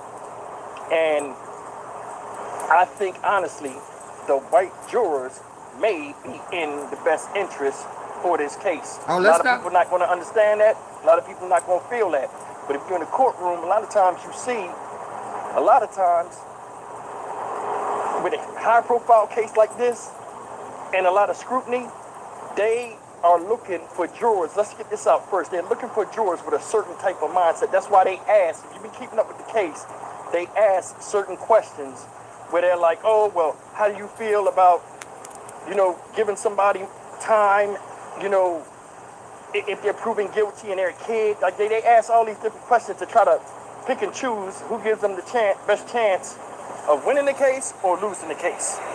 You understand what I'm saying? They did have a 2-page questionnaire. Now, the reason why I'm out here, I was supposed to be in there, but the reason why I'm out here, check this out, guys. Court didn't start until 9. Cody told me Court TV would be here at 8. He tried to give me his number yesterday. I didn't get his number. Do you know there were people out here at 6 o'clock in the morning, and they waited out here for nothing because inside the courtroom, I was up there, inside the courtroom, it's mainly friends and family. It's packed. The courtroom not that big, but it's bigger than the one from yesterday. It's packed. They only let 27 regular people in there. They not live filming this. Court TV, they can't live film it or nothing. Because they know that they're in fault about this situation. But I think those jurors, a lot of times you get these jurors, they're going to go in there, they're going to do what they told or whatever, they're going to be paying attention and all that type of stuff. I think it's going to work in his favor. A lot of people bring up the race and stuff, but I'm going to tell you something. Yesterday, it was confirmed he's in there for first-degree murder. I think he's going to beat that, y'all. If you know the statutes on first and second-degree murder and third-degree murder, if your state has that, he going to beat that, in my opinion. I'd be shocked if they could. I was just thinking about that last night. And check this out. Yeah, they only allow family and a handful of media and regular citizens. some of the media couldn't get in. If you look back and see behind me, you see these media people right here? That's just a handful. Over there is media people that brought their cars up here. Not all the media can get in there. Maybe 15. But it's not a big thing because the media can't get nothing until, you know what I'm saying, come out anyway. So some people got media. So what happens in cases like this, from my experience of doing these court cases and going different places and seeing it, when the media come out, they get swarmed by other media. Hey, what happened? And they share the information. But, you know, if you do 25 leg raises a day, your apron belly will go Y'all, bye-bye. it's 35 people in here. Please give me 35 Your likes. will get nice and toned. If you do 25 arm. I'm not tripping on none of that, but please hit the like button. Let me get off the jury for a second. The first degree murder thing, right? It has to show intent, like he premeditatedly killed this guy. He wouldn't have had the knife had Austin not given it to him. Now check this out. I was saying the self-defense thing. I'm out here sweating. I'm gonna stay out here as long as I can, y'all. It's hot. The self-defense situation, right? I want you to listen to me. Tyree Nichols. When I was in line, yeah, you know, like people come up to you, I didn't think people recognized me without the hat on. I thought that was my disguise, not having a hat, but people recognized me. Yep. Behind me, I was in line. I mean, the line was like a city block long. I was halfway in the middle of it. Behind me, and I want you to hear this. Behind me was two teachers from Carmelo Anthony's school. Well, one was the teacher that knows him. They came to show support. And the other guy was one of the people that viewed the tape. Well, they both viewed the tape from the ISD film, where all of the people in the ISD was watching the film together. He said, the film that you see, the video you saw, is not the same. It's the same video, but it's just one of many videos. He said the best video, he said you could, because he was whispering because he didn't want people to see. He said you can see, you know, you could see it close enough to tell who was who. And he said it was real quick. He said it was real quick. But this is the part that's crazy. Listen to this. This is what he said. And I'm just going by what he said because we're not in there to see it. Now, I'll be up here early tomorrow morning like a groupie to see if I can get in there. But I mean, so will everybody else. We'll see. But he said the way they painted it and the way like the brother and other people there, you know, they were friends of Austin Metcalf. Said Carmelo, it was raining. Carmelo Anthony got up under the tent. He was right on the corner, just getting out of the rain. He said they all got up. They said it was between 4 to 5 people. This is what he said. He says like 4 or 5 people. You can see it. He said they got up and walked right over there to him. Now they on bleachers. And they said, he said they half circled him. So you know what that means. He said the kid was just sitting down. Said he was sitting down. It was more and than they two. walked up to him. He saw him walking. He looked, and they half circled him. So circled him. And whoever was half circled him. Now the brother said. Now y'all know. I'm tripping on the 200, the 430 pounds. Are you trying to tell me it was more than just one person? More than just 2 people? It was about 3 or 4 of them. Circled him.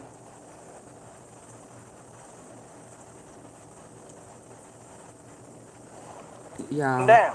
Said he was sitting down, and they walked up to him. He saw him walking. He looked, and they half circled him. He said they got up and walked right over there to him. Now they on bleachers, and they said they all got up. They said it was between 4 to 5 people. This is what he said. He says like 4 or 5 people. You can see it. He said they got up and walked right over there to him. Now they on bleachers, and they said he said they half circled him. So you know what that means. He said the kid was just sitting down. Said he was sitting down, and they walked up to him. He saw him walking. He looked, and they half circled him. So Austin Metcalf and whoever was half circled him.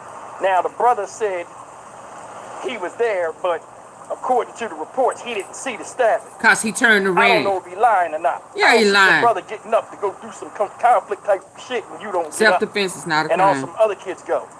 You see what I'm saying? So anyway, they're saying that they half circled Carmelo. And he said Carmelo was sitting there, and he said they pushed Carmelo. Touched him He first. fell back and hit his head. What? He said they got into it a little bit. He said it was quick. You could see him getting into it. And he said that's when Carmelo was like, hit, pull it, you could see him getting into it. And he said that's when Carmelo was He like, pushed him and he hit his head. See what I'm saying? So anyway, they're saying that they half circled Carmelo. And he said Carmelo was sitting there, and he said they pushed Carmelo, right? He fell back and hit his Assault. head. He said they got into it a little bit. He said it was quick. You could see him getting into it. And he said that's when Carmelo was like, hit, pull it, he act like he had something in his bag. He said, touch me again and see what happens. That's according to what the guy told me. And he was there. He showed me his ID and because I said, yo, you can validate who you are. I guess he got upset about that, and he showed me his tape. He said, yo, I seen the tape. Make sure he get information to somebody black. He said he was in fear for his life. Absolutely. Who the fuck want to get jumped? And then another thing is this. 4 or 5. If somebody say, touch me and see what happened, why the fuck are you going to touch him? Absolutely. Y'all did not say that earlier. Than him, and it's bravado shit, and everybody want to act tough. Of course, they got their boys there. Now it's a standoff because you issued a threat. Get the fuck out of here, whatever. And then motherfucker says, you know what I'm saying? But I mean, either way, man, I think it's like I said, man, bunch of bravado, high school, teenage bullshit. But he pushed him in and he hit his head. And somebody got fucked up. But I mean, regardless of the race, who gives a fuck? I mean, this is like a man type thing. You know, men is, and then my thing is this: these are young men. So, hey, love angel. The way I would handle a situation if I get half circled with men is different than somebody 18. So he said he was getting up from the corner, and they followed him. So the premeditation, the pre-med. That's because he had already had words with Austin. Remember, Austin told us everything. So by the time his brothers and the guys came, they was from the jumping. It started with Hunter.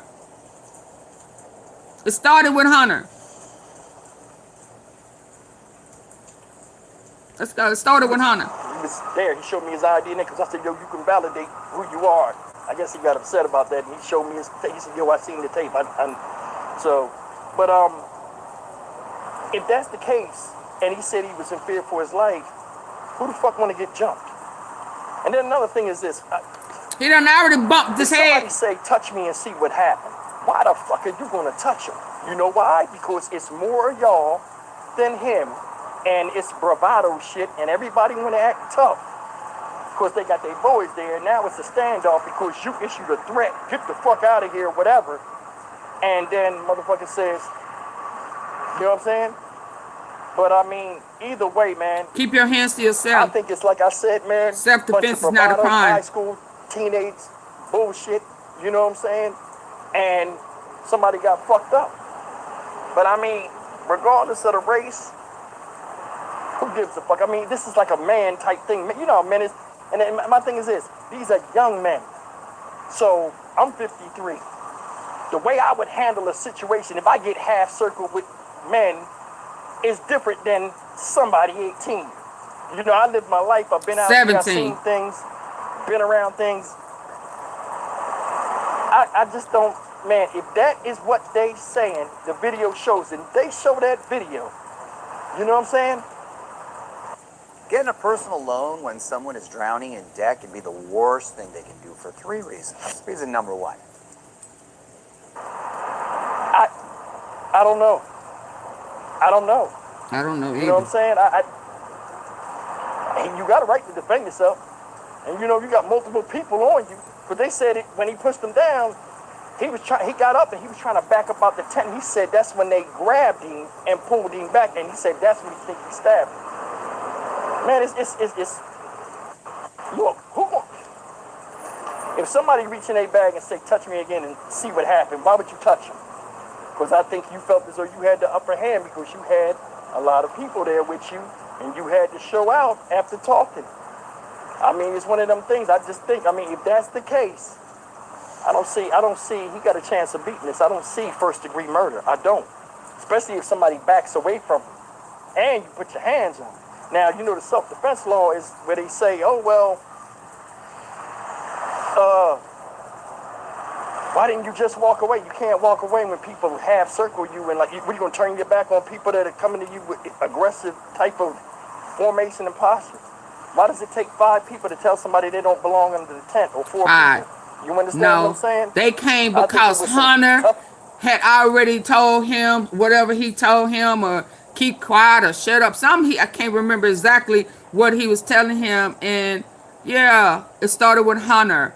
And like his mama said, he was going there to defend his brother because that's what he do. Did y'all think I forgot what went down when it happened?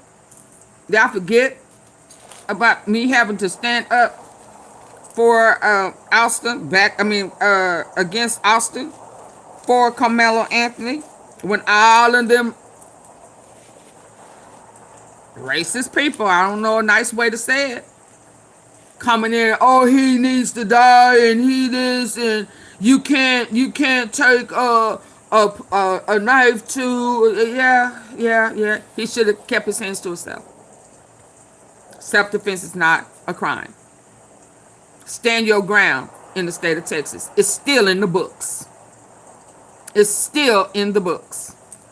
Come on, brother. Tell us the truth. Come on. It is still in the books. Guy acting shit. It's more of us than you. Who are you? You got to get the fuck out of here. It is what it is. Acting shit. It's more of us than you. Who are you? You got to get the fuck out of here. It is what it is. They went to jump him for Hunter. They said he ran, but see, the thing is this. If they half circled him and pushed him down, and why would you stay there? Another thing is like they saying, oh, well, you know, they was blocking him. I mean, come on, you got to really look at this for what it is. You stab somebody and he got 4 other friends there. I don't know anybody gonna stand there. I mean, even if you know it's more people than anybody gonna stand there.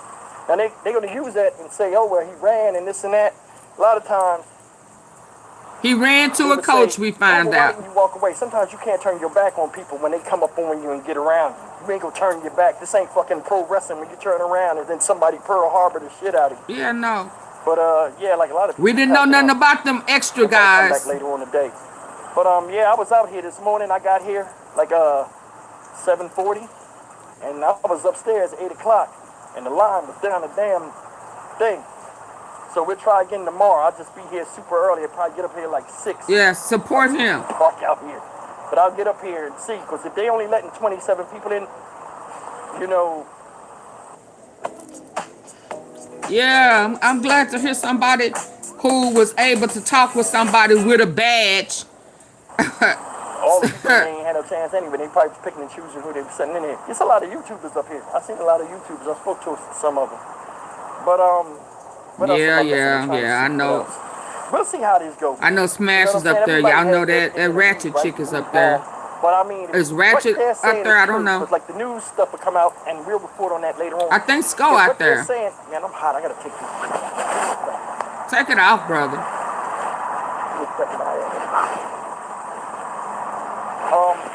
If what they saying is true, right?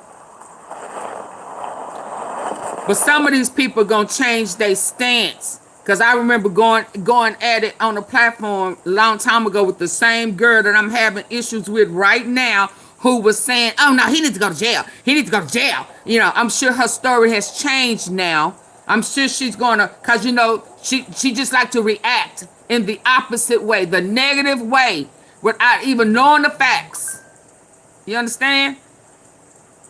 And it blew my mind that this ratchet chick was saying that this young brother, oh yeah, I forgot, Dominique. She didn't like Dominique because he didn't help her friend who was at a strip club that she was not supposed to be there, and security unalived her.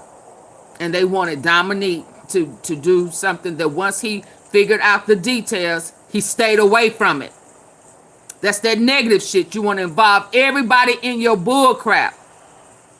So some of the same mindset back then that she had about Carmelo Anthony, a young 17-year-old child, and she got 8 or 9 of them. So I don't know why she didn't understand, but I bet you listen to her now, her tone would have been changed because a dude had to tell her, otherwise. Because why would she change her mindset that she was hell-bent on? I had to remind her about how her daddy was on the platform when we was having this discussion.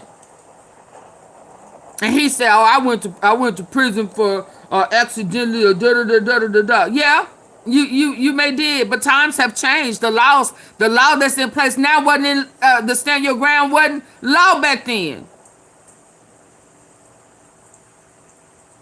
So don't make your life story his life story. And he wasn't messing with nobody. He wasn't a known thug. Yeah, so she out there. Yeah, but I'm sure her story gonna change now. She wasn't solid. She didn't know the laws. She was just talking crazy and reckless like she always do. She talked too much. But that same person who thought it was cool to try to attack me with a dark light in the wee hours in the morning to defend somebody else is the same one who is going to have everything to say about something that she didn't even have knowledge of. And she was against her own people. A kid who was being railroaded, jumped. Not now, we're finding out not just by 2 people, but 5.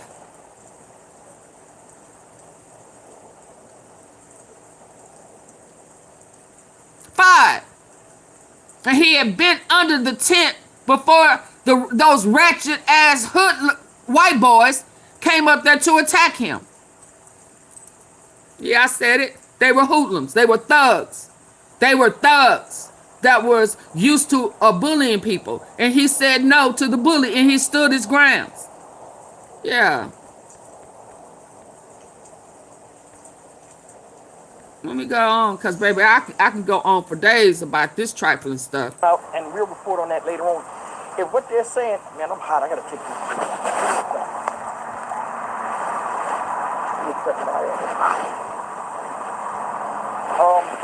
If what they're saying is true, right, about the video, anybody that sees, if that's the case, that Carmelo was not the aggressor.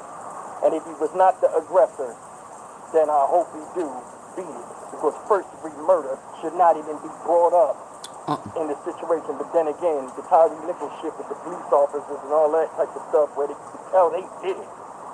And they got off, you don't know. But I mean, I don't have a favorite in this. I'm just reporting on this. But,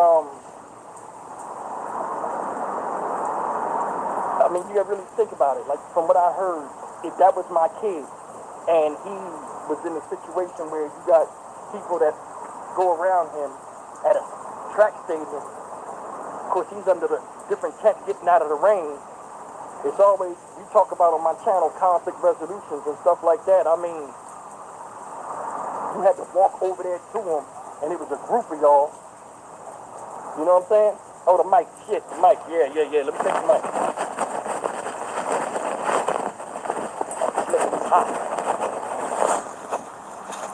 Yeah, but like, you got a bunch of kids walking over to somebody that's sitting up under a tent just to get out the rain. I mean, what the fuck is the big damn deal? Kids do and say stupid shit to each other when they think they going for bad. But we don't know. You know what I'm saying?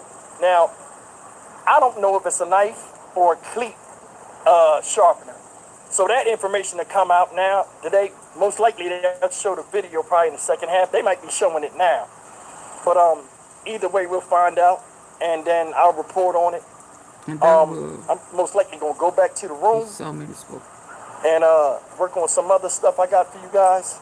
And then I'll either come back later on the day, and just report from outside, or I'll get with Cody from Court TV and get his notes, and then I'll relay that to you. So that makes sense?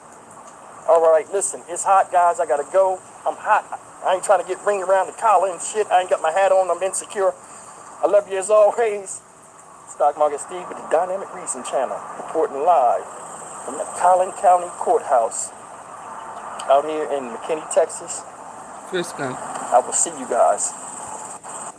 Okay, hold on, y'all. I got she saw the video. Hold on, y'all. I'm finna go to somebody who made it into the courtroom.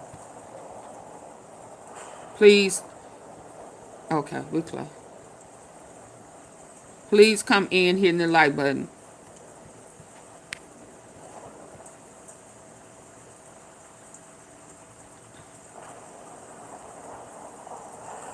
Minutes after the hour now, the U.S. and Iran trading fire once again. CENTCOM releasing this statement, quote,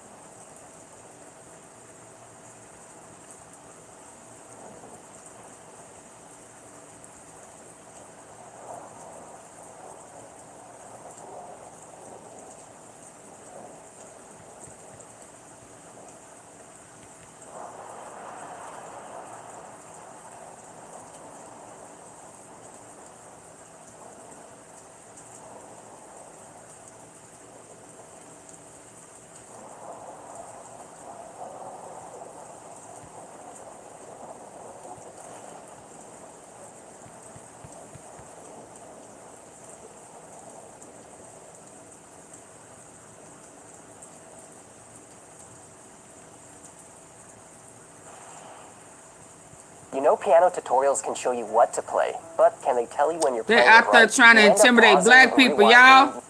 I told you. Type of footage or anything like that. Shout out to Nick at night.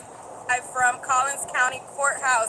I am here covering the Carmelo Anthony trial, and I was inside the courtroom when we just watched the surveillance footage of the incident take place. I was able to see Carmelo Anthony enter into the stadium. It showed the victim and his brother enter into the stadium. It showed the tents that they were under and so much more.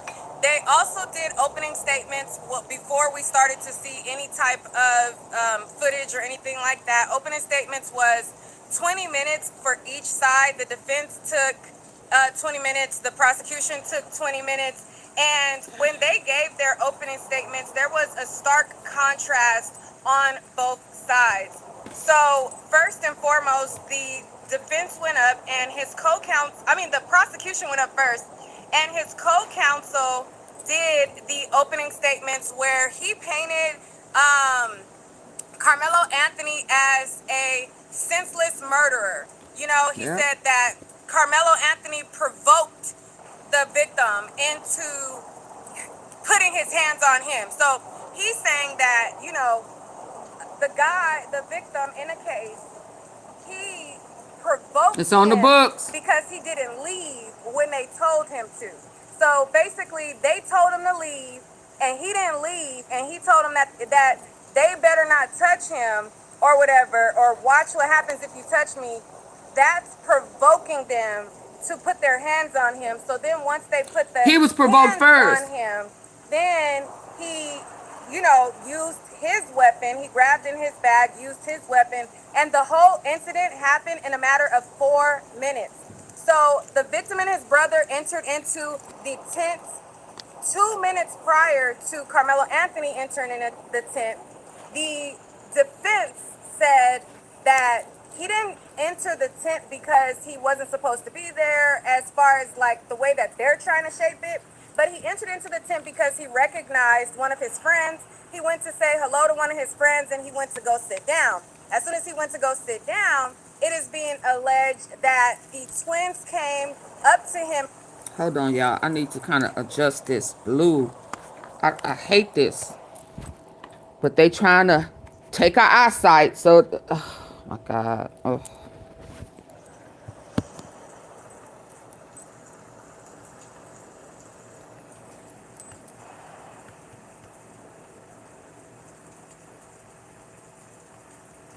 There we go. Let's go. Alleged that the twins came up to him and told him, "You gotta go. You gotta get up out of here." And he told them, "No, he's not leaving. He's not getting up out of there at all." Now, that's what's happening on the inside of the courtroom. You guys know I took a lot of notes.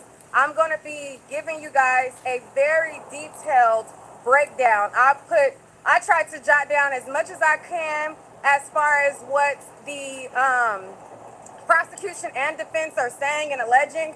We're going to give the facts. Now, outside, there is protest on both sides happening right now. There are people here that are supporting Carmelo Anthony. And then there are people who don't appear to be a part of Austin's family, but rather serving a white supremacist agenda and trying to basically put fear in black people. So you see them kind of like trying to black, like, you know, looking all of us up and down, mad dogging us, trying to make their... Y'all remember, again, last year when it happened, Trump sent his insurrectionist, whatever, that guy, I can't remember his name, but one of the guys that he pardoned, January 6th, insurrection. Why I can't say that word? Let's go. Presence known. One guy's walking around with a Confederate flag, and it's like intimidation tactics that's trying to happen. I'm gonna pan the camera so you guys can kind of see what's going on. So, I don't have much time before it's time to go back in, but I just kind of want y'all to see the atmosphere that's going on outside. Separation. And all the people. Divide. You said I'm breaking up?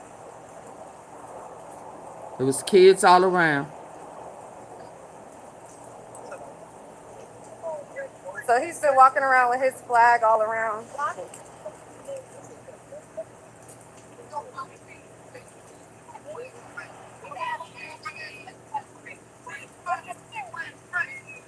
That was the slutty girl.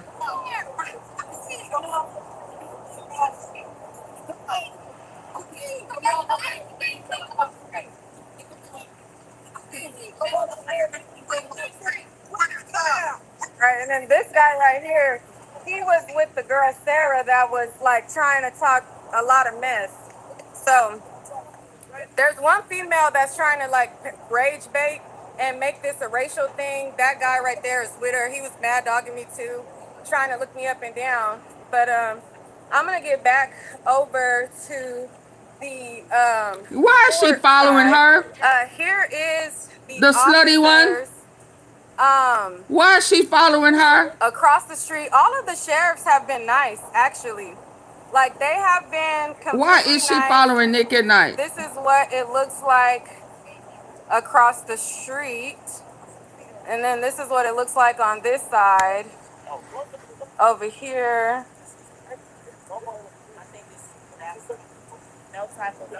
And then there's news media all around. There she go with the big ass belly. You said watch my back. Obvious, clearly. Yeah, these people right here, child. Girl, yeah, because that was that negative, negative 88. Always in some stuff. Always starting stuff. Jealous of folk. Yeah, I'm being careful. The same girl who been trying to go at me was so who was just following her. Down, away from the crowd. The negative. Yeah, that was who was just following her. When somebody told her to watch her back. That same girl. The negative one.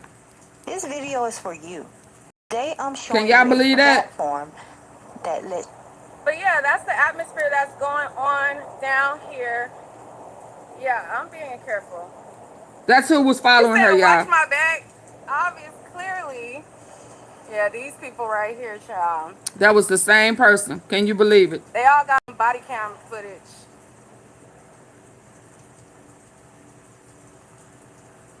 Yeah, I'm being careful. Um, She'll set you up, so be careful. so I'm walking back I know you don't know. down She'll away try to be your from friend, and then the she'll set you crowd. up. But yeah, that's the atmosphere that's going on down here. There's a lot of news media like across. So as you can see, this is the news media right here.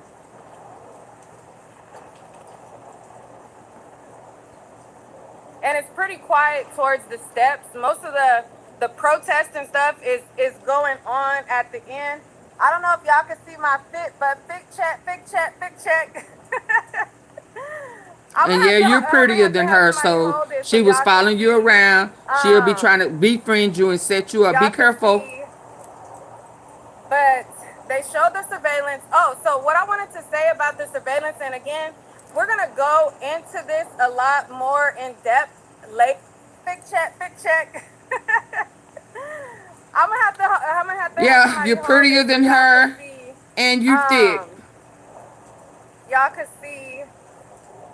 Yeah, Lord. They showed the surveillance. Oh, so what I wanted to say about the 88 surveillance, was and again, negative. 88 was we're following gonna her. go into this a lot more in depth later, because they already have the first witness on the stand. They already, they're admitting evidence and everything like that. The tents, like when people were describing the tents, I'm thinking like a sheltered, enclosed tent. No. They were not under like a tent. They were under a canopy. So if you guys know, like whenever, like say you go to a barbecue or you put up a canopy. A canopy is open. Right. So basically what was happening was there was a lot of rain. You saw in the video, you saw people in ponchos. You saw people with umbrellas. You saw kids that were like to the right of the tent. There was another tent to the left, and these tents are canopies. So a lot of people, like the prosecution basically said like, oh, their tents are, where they keep their belongings so that people don't steal. There's literally no way for a person to steal because the tent was full of people. There was kids all around. Right. There was kids to the left, to the right, walking around. Like, who's gonna steal when all of these eyes? It wasn't that type of setup at all. And they were only under the tent for 4 minutes total from the rain. From introduction to seeing each other to the knife wound. Now, what the defense wanted to basically point out is this isn't something where he stabbed them multiple times. Nope. He didn't go and stab other people. He didn't try to, do that. He defended himself and then he ran. So when he ran like out of the bleachers, and then you see him in the surveillance. He's like jumping down, running down the bleachers. And then as he runs down the bleachers, he runs to go run out. So when he runs out, like trying to run out of the field, there was kids that were chasing him from behind. Oh, wow. And he ended up going up to one of the coaches. Now, as he's running out, there was a group of, it looked like black kids that were coming in for the track meet. They all had on like what looked like uniforms. Carmelo Anthony, he had on a light gray hoodie and some blue sweats. So he walks out of the bleachers. And then when he walks out of the bleachers, he's looking around. He goes back like, I don't know if he was, waiting on somebody. And then once he reemerges again. He goes past one tent. Now, one tent / canopy. He walks past, and you can see it's packed, jam-packed with kids. They tried to make it seem like, oh, he didn't go to the first tent. He passed up a whole tent and went to the other one. The tent, when you look at it, or the canopy, it's full. Like, it's a bunch of kids huddled under trying not to get wet. Right. He goes to the other tent that is more open. Like it's like less people congregated, but it's a lot of them underneath that tent. And you see kids, like I said, on the outside, you see kids walking out with their ponchos. You see them walking past with their umbrellas. You see them with their hoodies on. And it's raining. You can see the rain coming down from the camera. So the videos that we're watching is surveillance from the school. And you can see the rain coming down from the surveillance as it's all happening. So they got a forensic analysis to come in, and basically what his job is to do is to look at the video, identify the suspect, which would be Carmelo Anthony, and the victim, which would be the brothers. And so he was supposed to like walk through, okay, when did Austin and his brother walk through? When did Carmelo walk through? And based on the video, they wanted to know like what was the resolution of the video. The video was a 4K video. It was a high resolution video. But what they explained to the jurors is that you can only get 4K video to come through a 4K TV.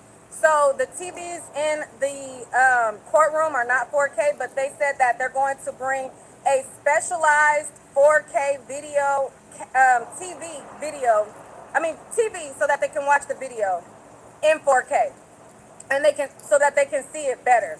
So and another thing that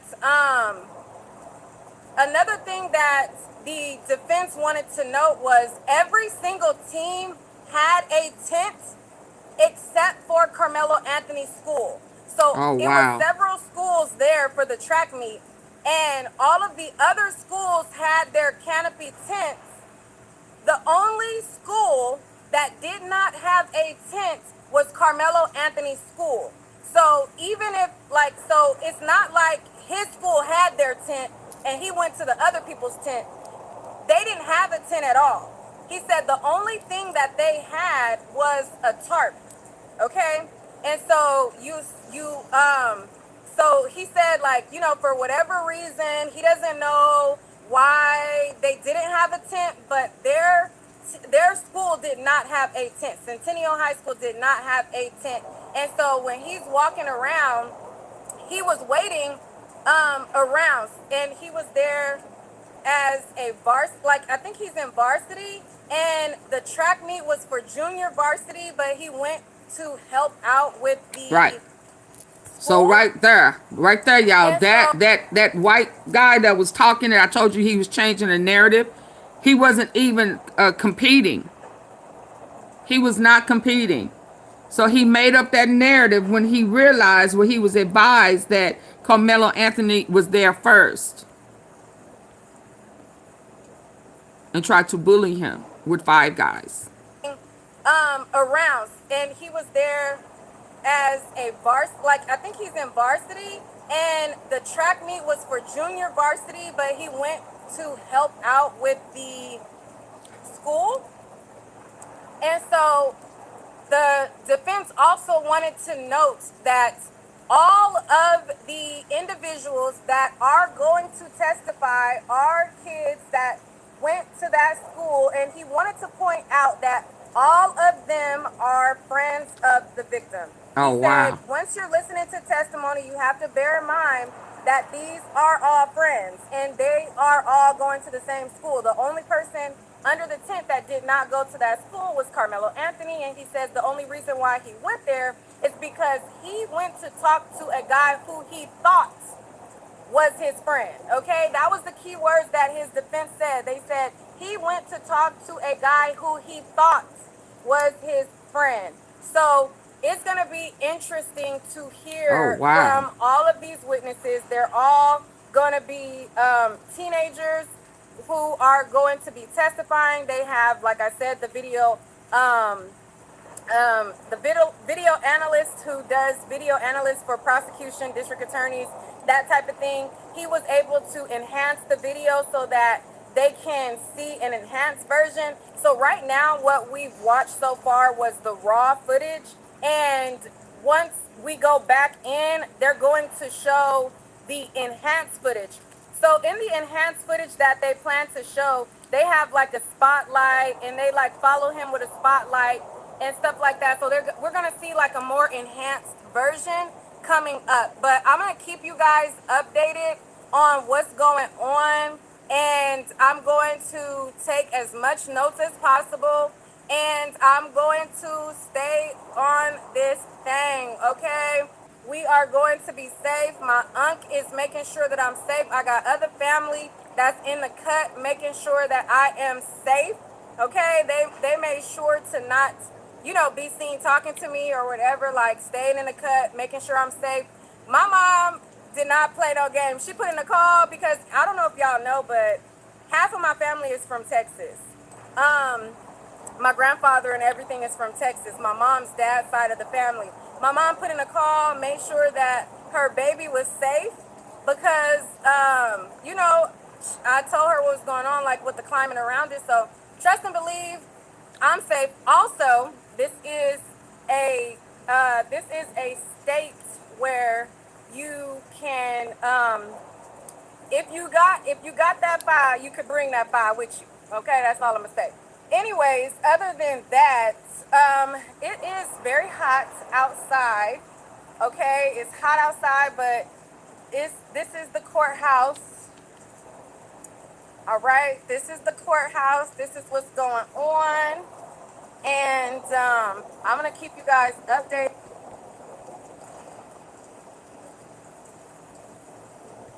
outside, but this is the courthouse. All right, this is the courthouse. This is what's going on. And I'm going to keep you guys updated. I wish there was somebody here that could show y'all my outfit, but it is what it is.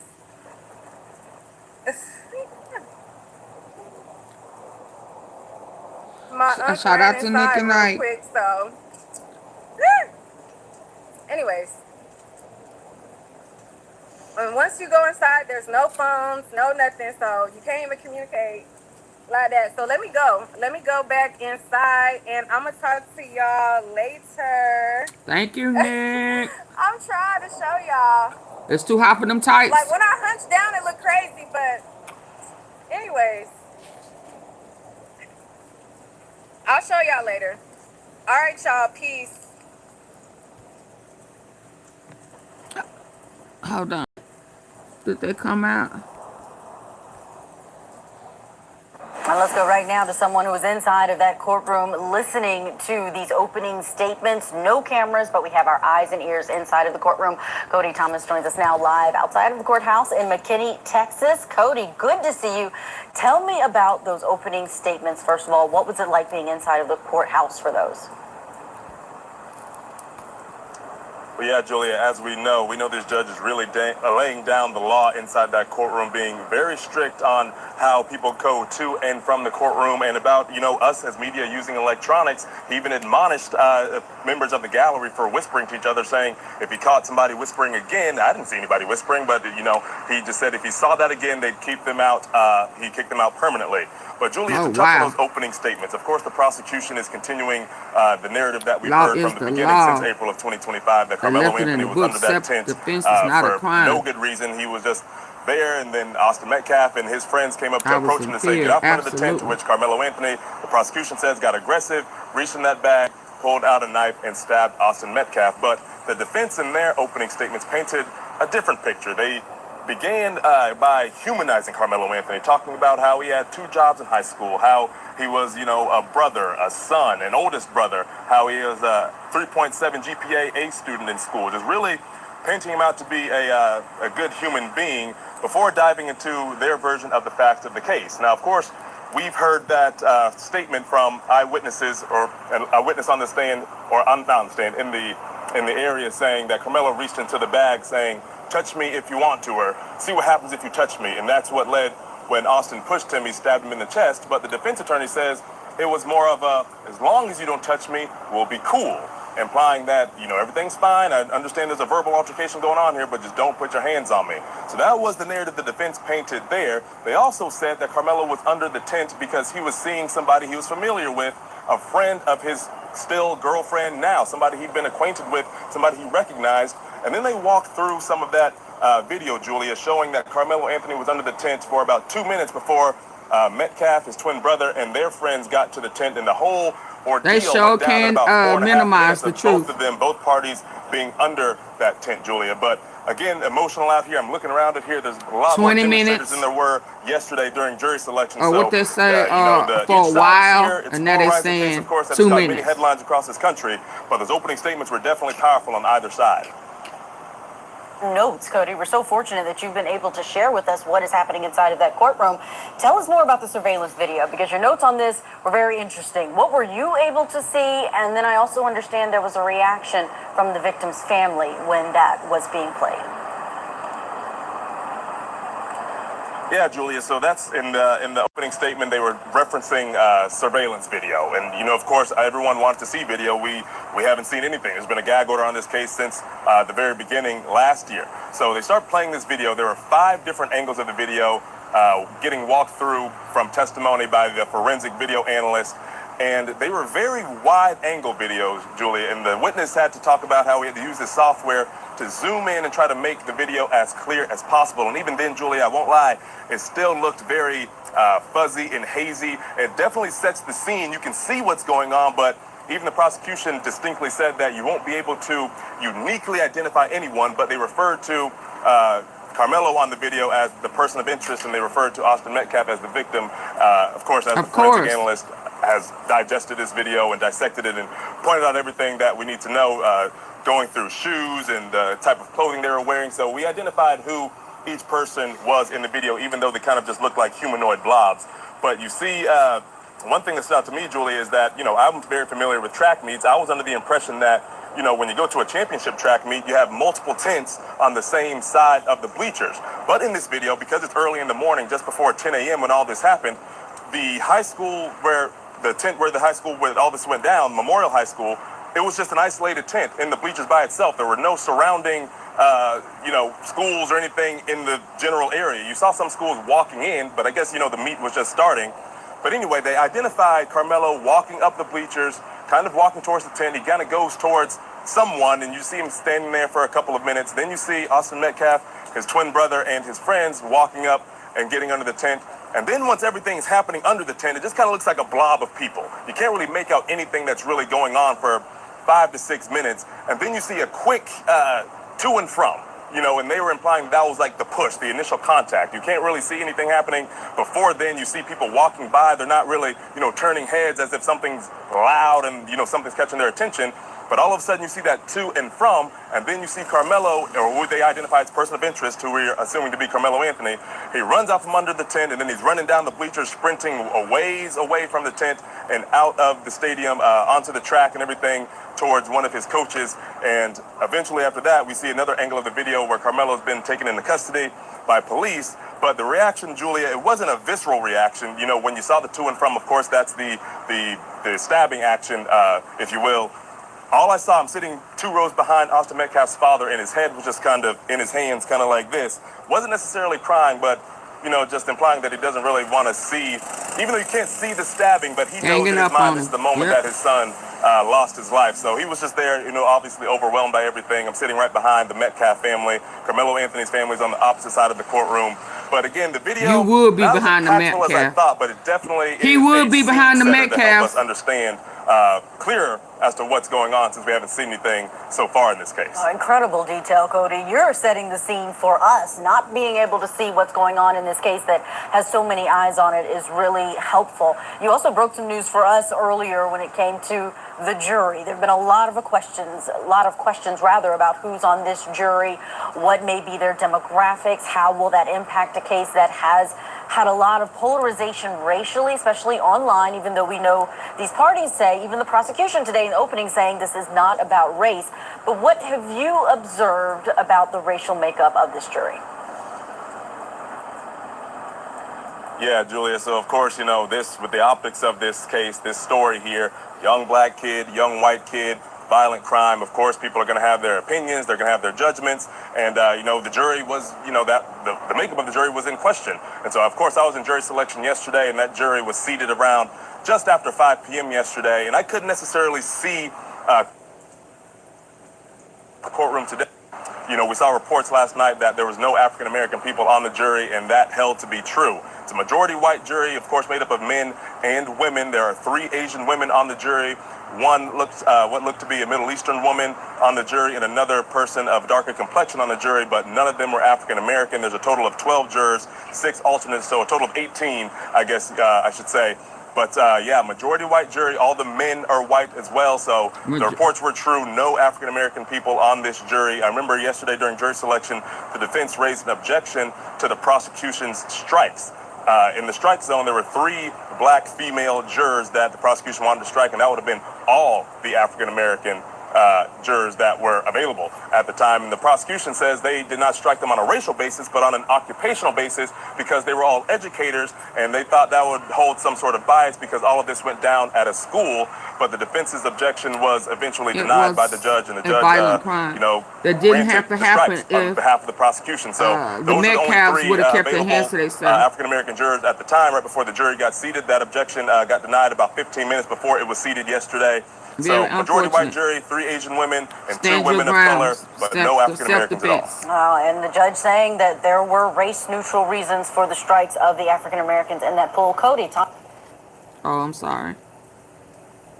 Thomas, thank you for all of those details. I know you got to get back inside that courtroom and grab some lunch before you get back. So we will see you later on.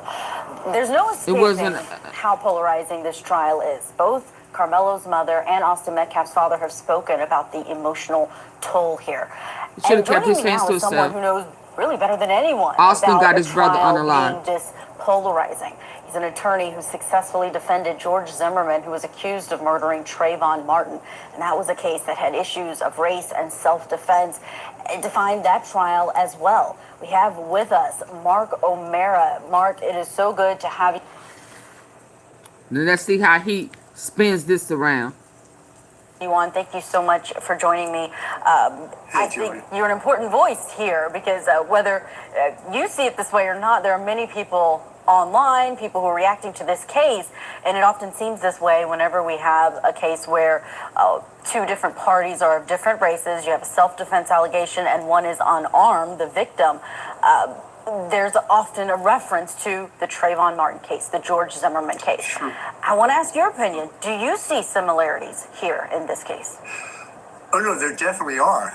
It is undeniable, and we can't and really shouldn't even deny the harsh reality that race interposes itself on most criminal trials. It imposes itself on the criminal justice system as a whole, and it does so here in this case, only because they are of different races. Now, I'm not saying that Carmelo had any racial intent in his actions, but we as the observers, right, as the viewers of it, look at this and say, oh, obviously there's a racial component. There may have been nothing in either one of their minds the day that this happened, this tragedy occurred. But we look at it as lawyers and as commentators and say we have to be aware of it because we know, and I've argued for decades, that there's an undeniable bias existing in the criminal justice system against young black males. They make the rules, they break them. We can never even talk about it 20 years ago or so. Finally, we can talk about that undeniable bias, but it's there. And I would tell you, I'm very concerned that there is not an African American on this panel, and more concerned that the state was able to cross out 3 African American females that were opposed on what we do call a Batson strike because of a concern of a racial striking, and that's a problem. Texas for this trial, making America great again. Yeah, that's been concerning to a lot of people who are reacting to this. I'm curious what the breakdown was in that landmark trial that you successfully represented George Zimmerman, if you remember. Was it similar? There are other cases. The Ahmaud Arbery one stands out to me where there was a question of that jury. There was only one African American on that one down in Brunswick, Georgia. What do you think that has, if it has an impact at all on how the outcome may be in this case, and will they have a successful appeal if there's a conviction? Well, again, my jury was 6 women, only one who was identified as maybe biracial, but no African Americans on my jury.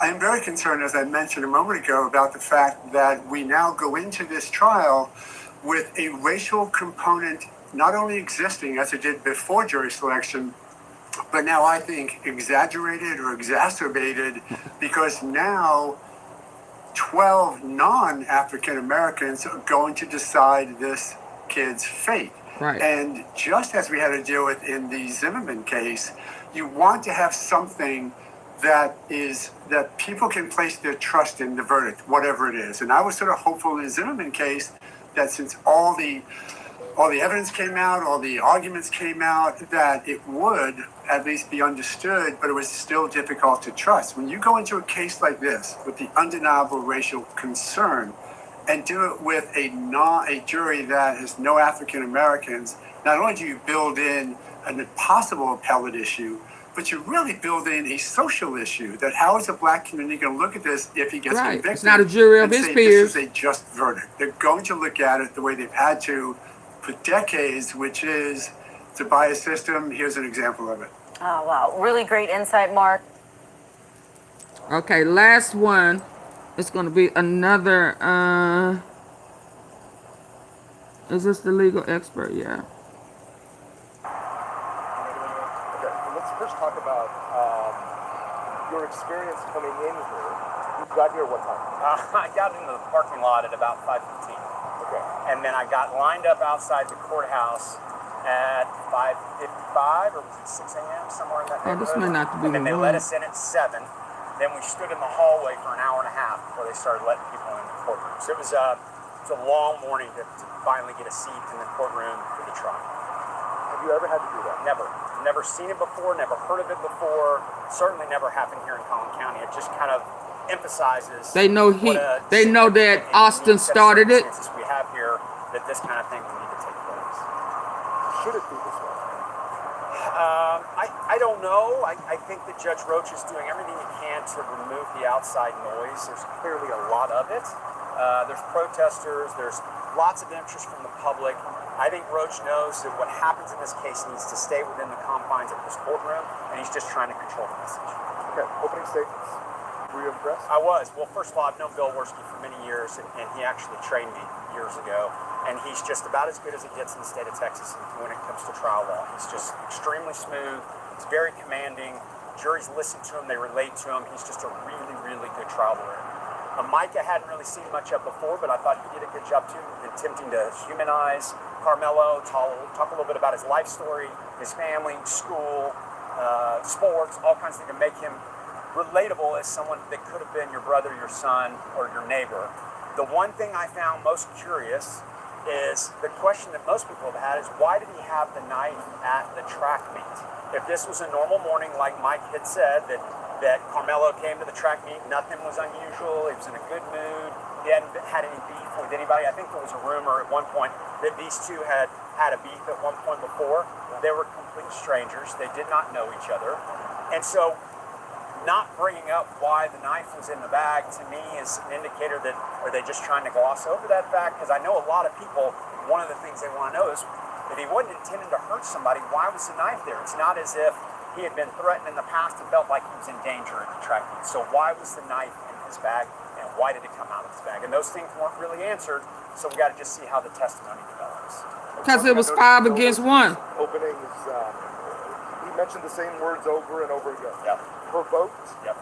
Right? Senseless. Yep. I mean, that's very much a thematic theme. He's trying to hammer home kind of their theme of the case, their message of the case. This is what they want to kind of emphasize throughout. Why did he put his hands on him? And then in closing, hammer home the same exact type of arguments. Yeah. And now we're going into the video. The video's this is a dry part of this, this whole deal, but you have to sort of set the foundation for something. Absolutely. Got to lay the groundwork, getting in all the different angles of the video, surveillance.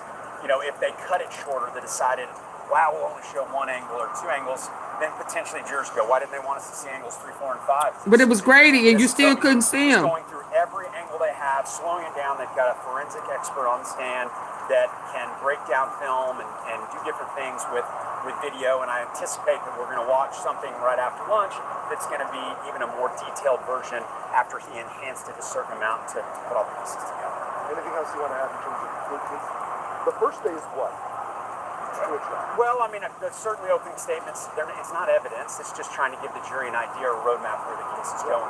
Then they have to decide how are they going to present their case, which I'm sure that they've spent hours and hours and weeks and months figuring out order-wise who we want to put on, and in what direction we want things to go. So I don't know to anticipate who's next. They're going to bring, witnesses from the tent. Are they going to bring Austin's brother? Are they going to bring law enforcement? So I'm not really sure which direction. I'm sure they don't want to put Austin, Hunter on there. A lot of people carry pocket knives, yeah, with no intent to use it, especially in Texas.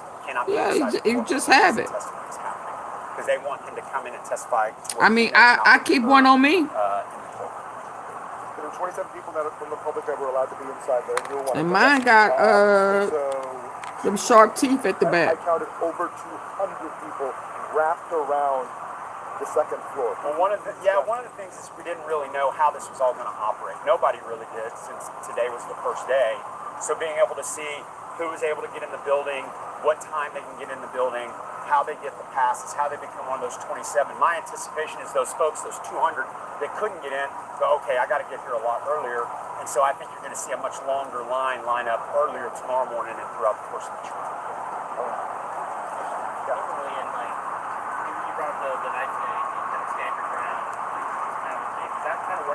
No, I mean, that never really can. First of all, there is no stand your ground law in Texas. That's a term that's used in That's a other lie. states. He lying. Self-defense, right? I mean, you have a right to defend yourself. You have no duty to retreat. But in this situation, even they said that, he can't be from Texas. Carmelo, that Austin put his hands on Carmelo first, and even the state conceded that. Yeah, he tried to push him to get him out of the tent, and it was at that moment that he pulled the knife out already open and plunged it into his chest. And so, that's just a really, really tough set of circumstances, because there's no denying there was no deadly force, unless he thought he was going to take him and throw him down the bleachers, I guess, and bust his head open or something like that. Yeah, it's funny he said that, right? It's funny that he said that, right? Because he did push him down and he bumped his head. Isn't it funny that he put it like that? So because that did happen. There was no deadly force, unless he thought he was going to take him and throw him down the bleachers, I guess, and bust his head open or something. Didn't we hear that happened? So he said unless he pushed him down and he bumped his head. Well, that happened. We just heard that happened.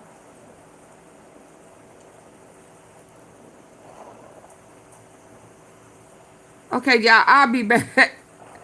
They're bigger than 215 pounds each. And also we heard that it was 3 more other boys.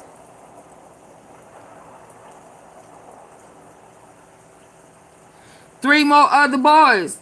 They know that God, please. Please. Protect this young man with the truth. With the truth. So help us, God.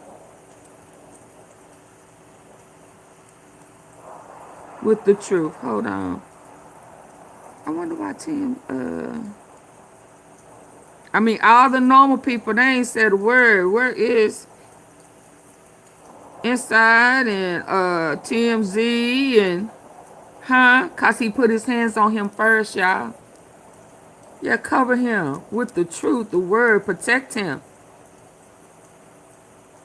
Yeah, let your word abide, baby, because they was trying to bully this guy and it didn't work out in their favor. Okay, y'all, so I'll be back later. Please set your notifications. Now, I don't know what's going on. They tried to tap into my system yesterday. All type of sirens was going off.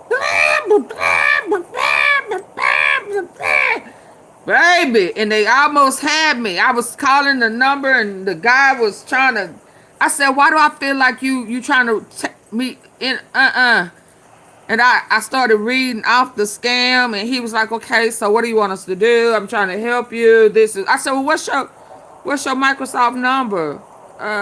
Something he said. I was like, I hung that phone up and tapped into the real Microsoft, baby, and got them sirens off. So please hit the notification at the top. Go in and unsubscribe and then turn right back around and subscribe and hit the top bell so y'all will get the notifications. Okay, good people?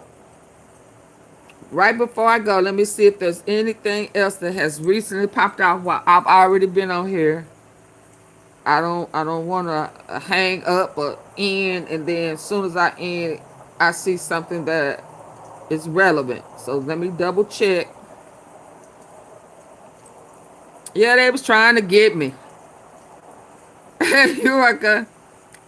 I supposed to be. Go to sleep. I'll be back later. Thank you for coming and hanging in there with me.